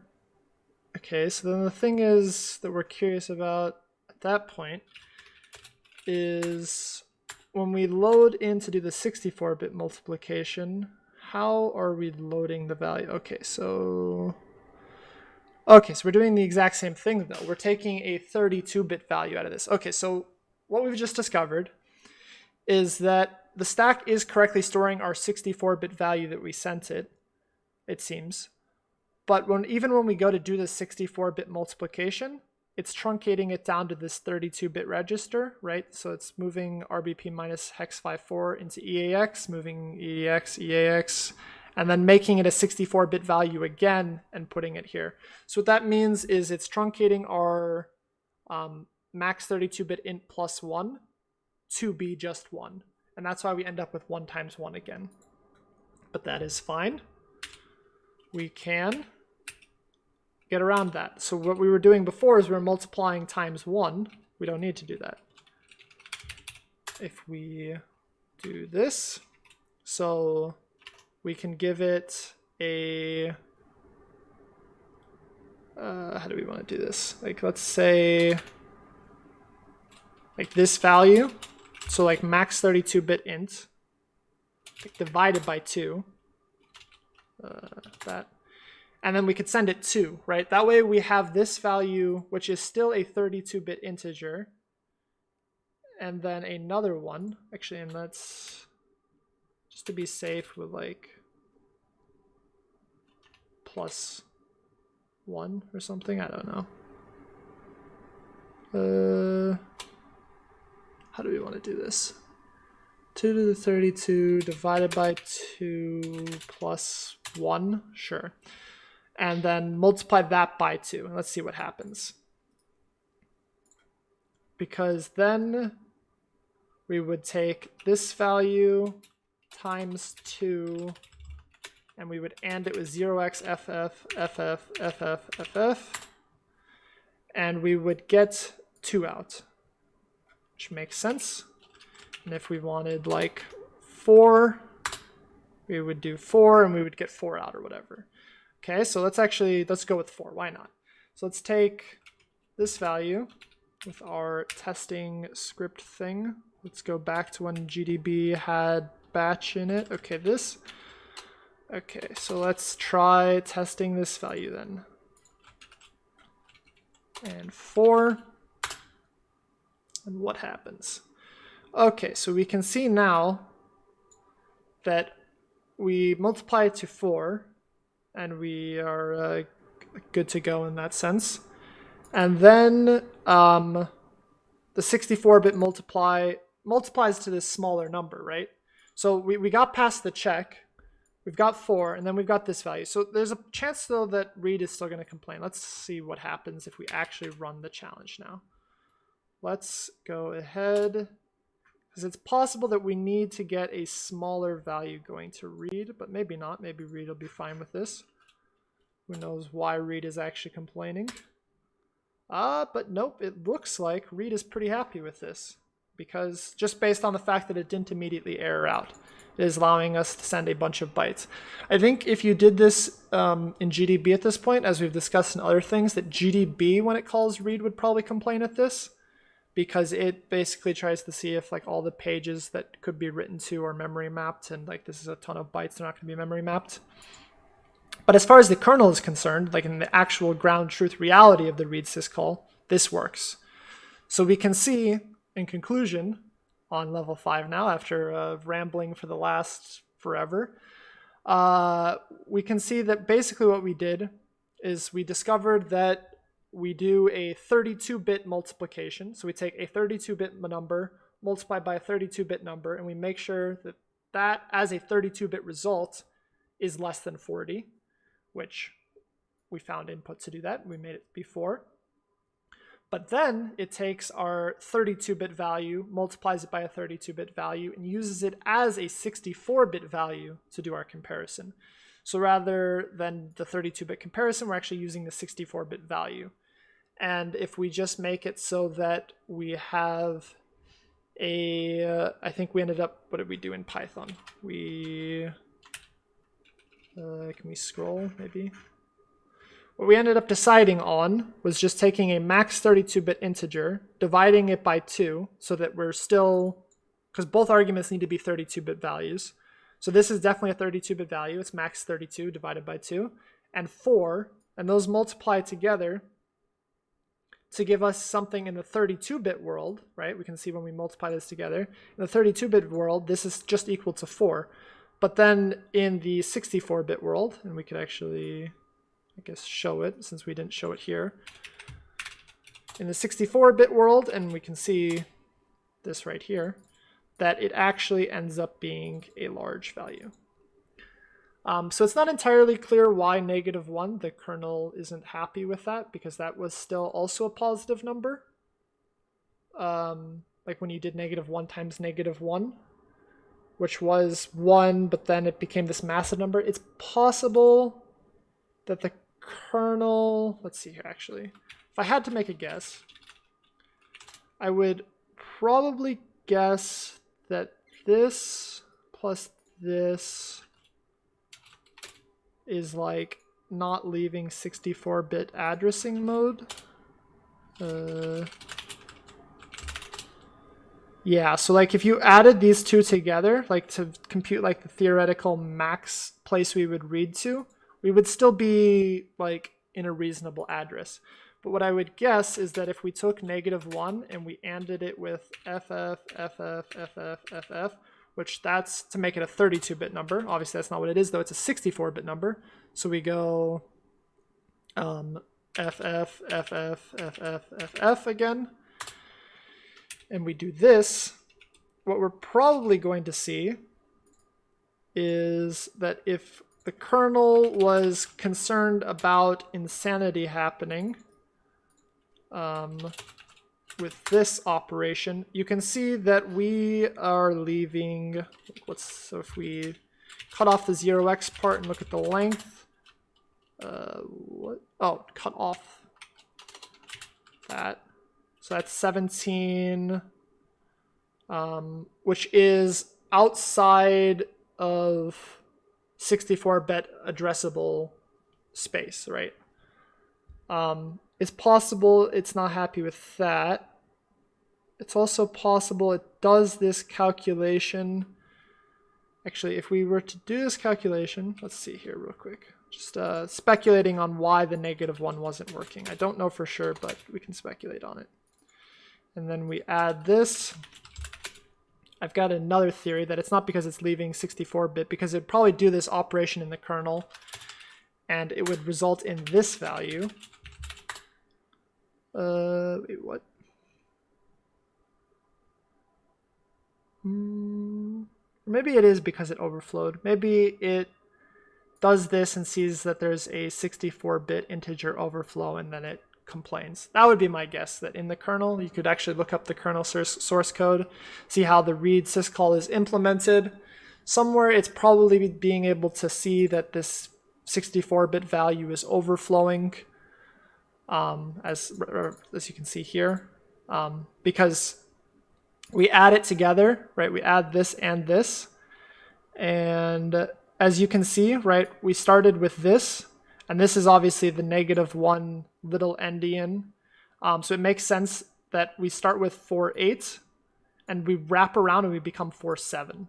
So like that obviously did a -1, but to do that -1, it did probably an unsigned addition wrapped around overflowed, and the kernel is like, no, we're not allowing you to do this overflow operation, and this is called like -1'd out.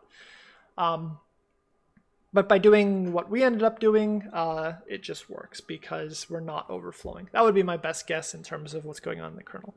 Okay, so that was a long ramble. Is there any more questions before I start wrapping up this office hours?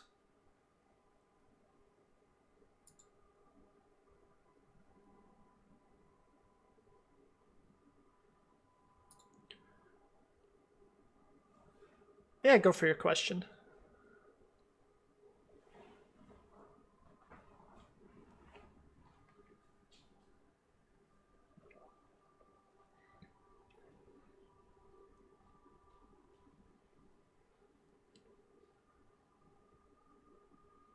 Yeah. So, how do we?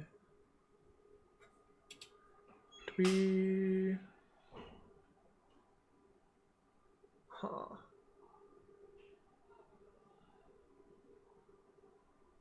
Yeah, I don't know if we did either. I'm trying to think. It's definitely been covered, but I don't know if it was like specifically covered in this module or not, and what the implications are. I honestly don't know. But to speak to what the implications of that are. So all previous challenges have been position independent. So like all of the reversing challenges were position independent. And what that means is when we run this in GDB, so this one in fact is not position independent. And you can tell that pretty easily because it starts with like this hex 40 or whatever. It doesn't have to, but like that's what GCC will compile when it makes it not be position independent. It just like throws it at hex 40 0000 or whatever, rather than starting with like a bunch of 5s. So this address, every time we run the program, it's never going to change. So like we can see here that we broke at 402007. If we ran it again, it's going to just break there again, right? It's not moving.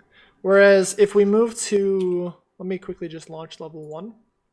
Because level 1, it doesn't actually matter that it's position independent, but it is position.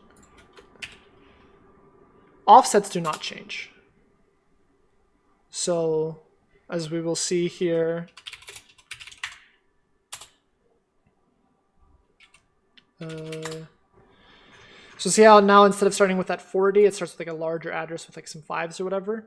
And we can see like if we pay attention to like 729.047 or whatever, we'll like copy that or something. And then just like write that. And then we run it again and start. It's like different. So now it's here. And yeah, so it's moving around. Yeah. Exactly. It's not the last four actually. It's the three. So obviously you need two of these hex values to represent a byte, right?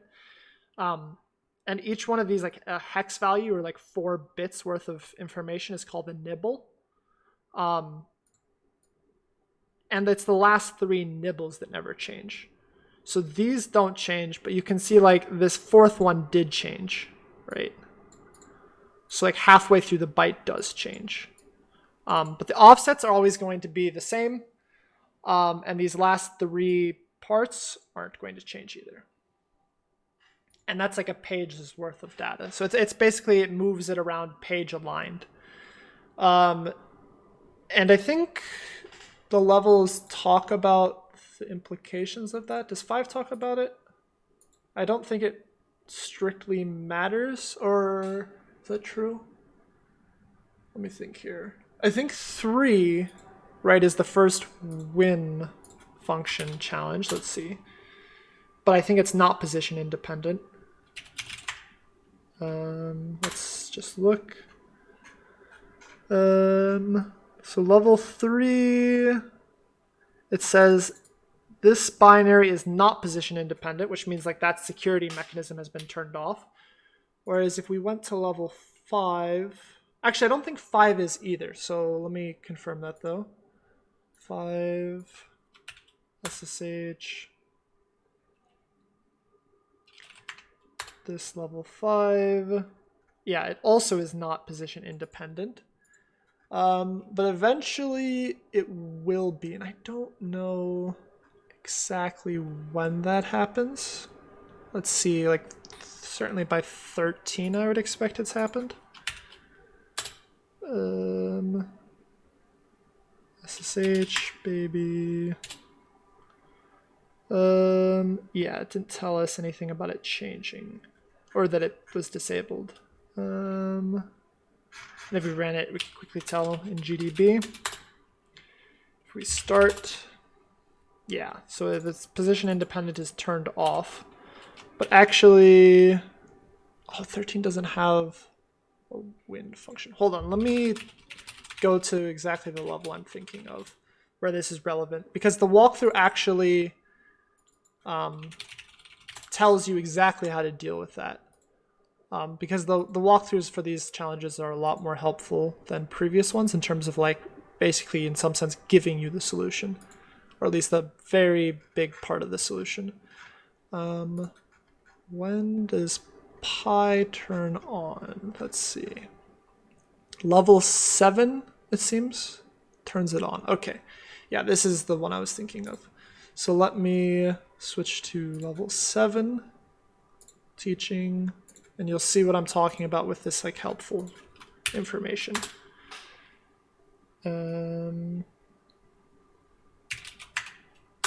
Okay, so only the canary is disabled, but does it tell us here or does it tell us a little bit later?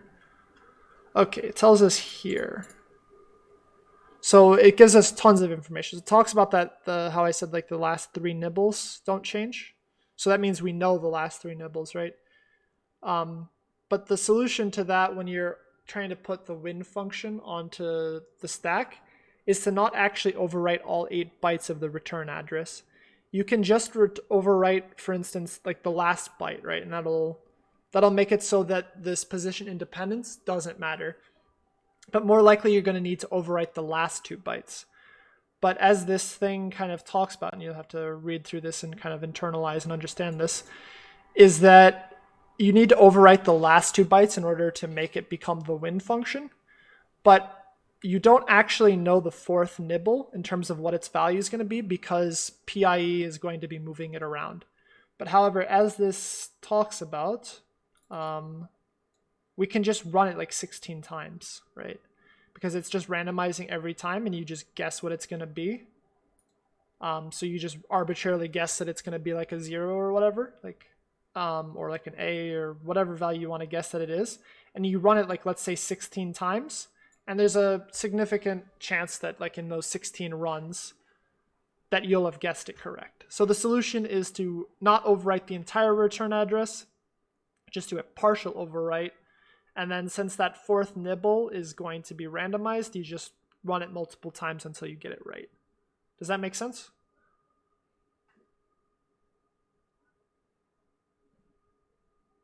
Yeah. Yeah. And you obviously don't want to guess like all 8 bytes of it, right? Because that would be like a significantly harder brute force. Like it's almost certainly infeasible. That's the whole point of PIE. But just doing a 4-bit brute force is completely feasible, right? That's a 1 in 16. Okay, and then there's a question, it looks like in Twitch chat. How do we fix the problem with setting a context terminal to get pwn.gdb debug to work? Okay, so there's a very simple solution to that. That simple solution is just immediately run tmux. If you're in tmux, pwn.tools is smart enough to realize what's going on. It knows that it's living inside of tmux, and it knows that because environment variables get set when you are in tmux that tell it that, hey, you're executing in tmux. And pwn.tools picks up on these environment variables and does that for you. So if we did import pwn gdb debug baby blah blah blah, and you will see, boom. So now we have Python up here, and then I have obviously my config set to do all of this. And unfortunately, maybe I'll look into making this config smarter so that it's like actually cool or whatever. Unfortunately, the way it does it, it just like dumbly splits the screen in half, and then with the screen split in half, my config runs itself and configures that half of the screen. So that kind of sucks, but it works, yeah. So that's the simplest way to deal with that issue, is just immediately run tmux and it'll figure itself out. Maybe, what is it, like pwn context terminal? Pwn context. I don't know. Somehow it does magic and figures itself out. Obviously, you can like Google around if you want to use like screen, or if you're doing it on your own system, like locally debugging, and you have like a GNOME terminal or whatever. I think you can configure it so it just launches another GNOME terminal window, and I don't know. You have to Google around for that. But on our server, the easiest way, just run it in tmux. Okay, are there any more questions before I wrap up this office hours? And obviously, Jan will be having his office hours on Monday as well. And you can feel free to put general sorts of questions in the help channel, and very specific ones in email or PMing me on Discord or whatever. Yeah. We'll, I guess, wait 15, 20 seconds to see if someone else has a question, and feel free to ask.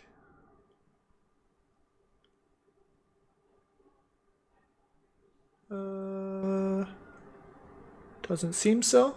So go for it.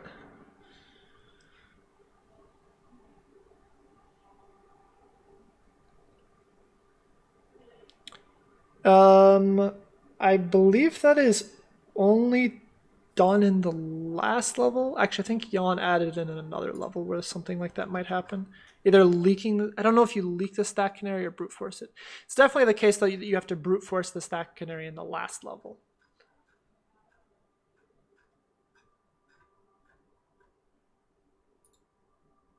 The first byte of the stack canary is always going to be no byte, correct.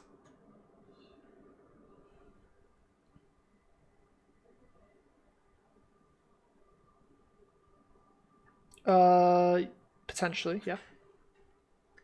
Yes. Okay, so in the very last level, you will have to brute force the stack canary.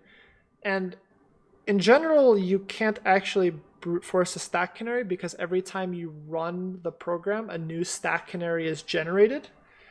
But in the last level, you're not actually exactly. The last level is basically a simple like TCP server that's like it's a forking server exactly. So every connection it just forks off, and that means for every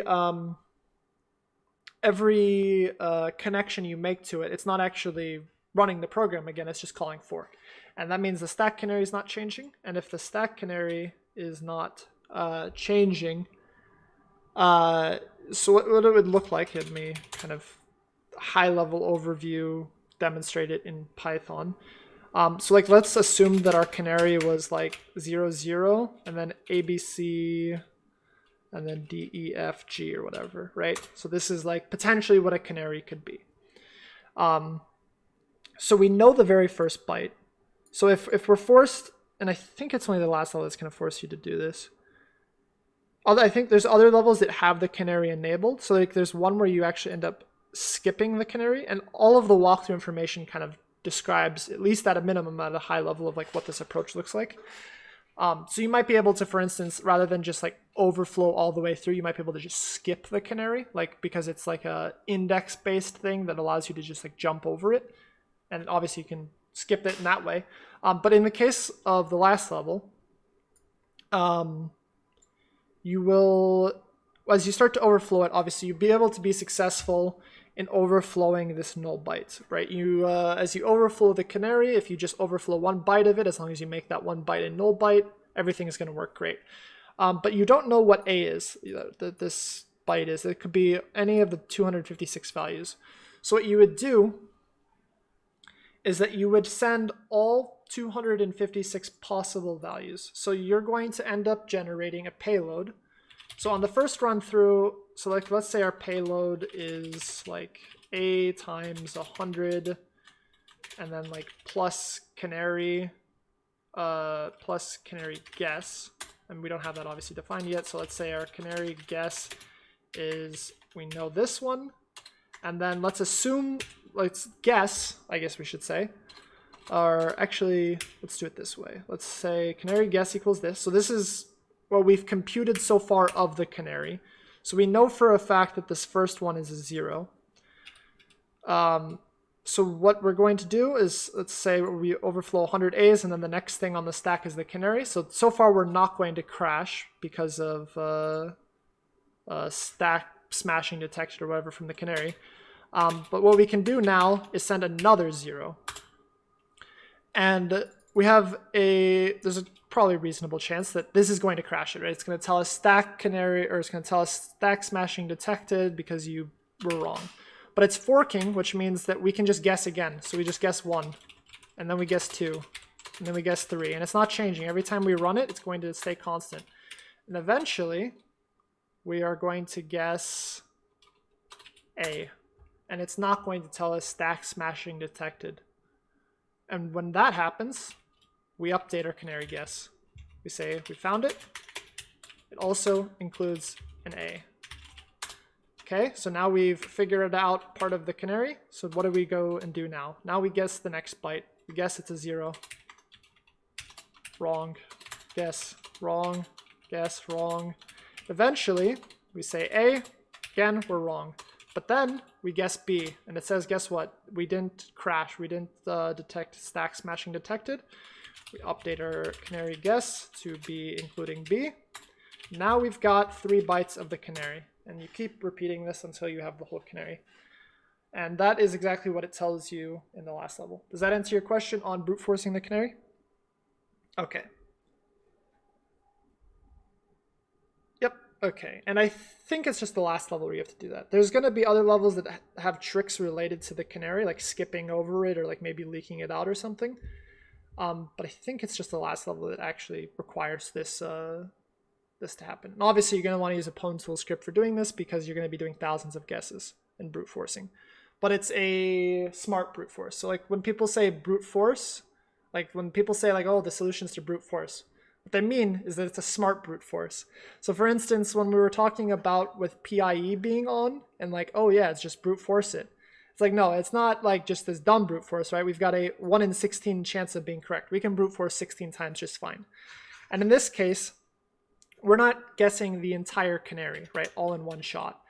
To guess the entire canary all in one shot would be 256 to the 7. You'd have to try this many times in order to compute the canary.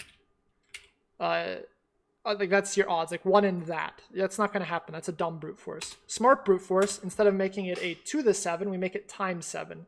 We have to guess 256 values, then 256 values, and 256 values. As it turns out, in 1792 guesses, we will have the canary for sure. That's the worst case scenario. This is a smart brute force. So when people talk about like, oh, just brute force it, like, no, you got a smart brute force. That's what they, when people start talking about brute forcing, that's what they mean, like intelligent brute forcing. All right. I know we just went over 5, but I think the read syscall is reading some of our overflow from the first 2 inputs. Reading some of our overflow. I don't really know what you mean. I think the read syscall is reading some of our overflow from the first 2 inputs. Yeah, I don't really know what you mean by that. What do you mean it's reading some of your overflow? You'd have to elaborate on what you mean by that.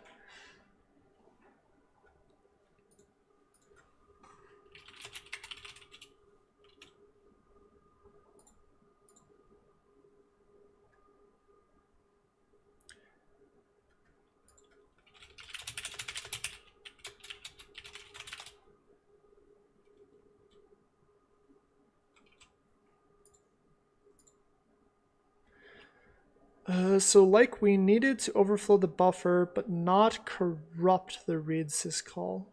When you say corrupt the read syscall, you mean make the read syscall not return -1?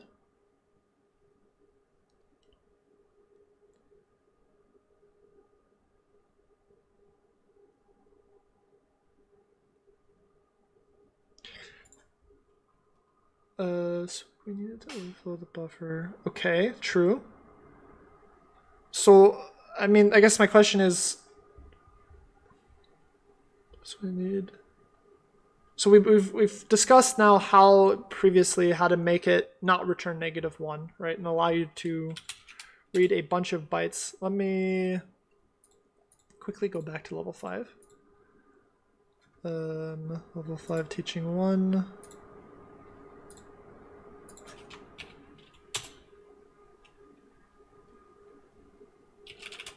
Baby mem level 5 teaching 1. At Python, what did we do? We did like 2 to the 32 divided by 2, like +1, and then like 4 or something, I think. Okay. Actually, and then just for the sake of it, let me also in IPython just get like 200 A's. Baby mem level 5 teaching 1.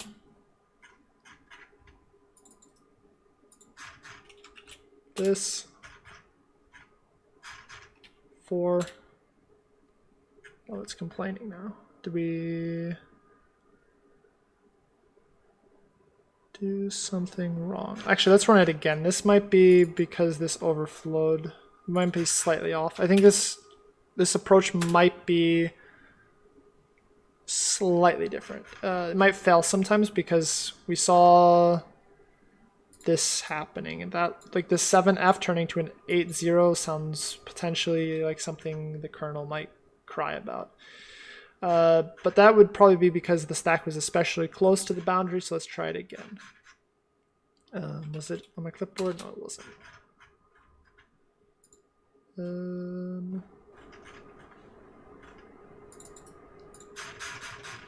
Let's do that.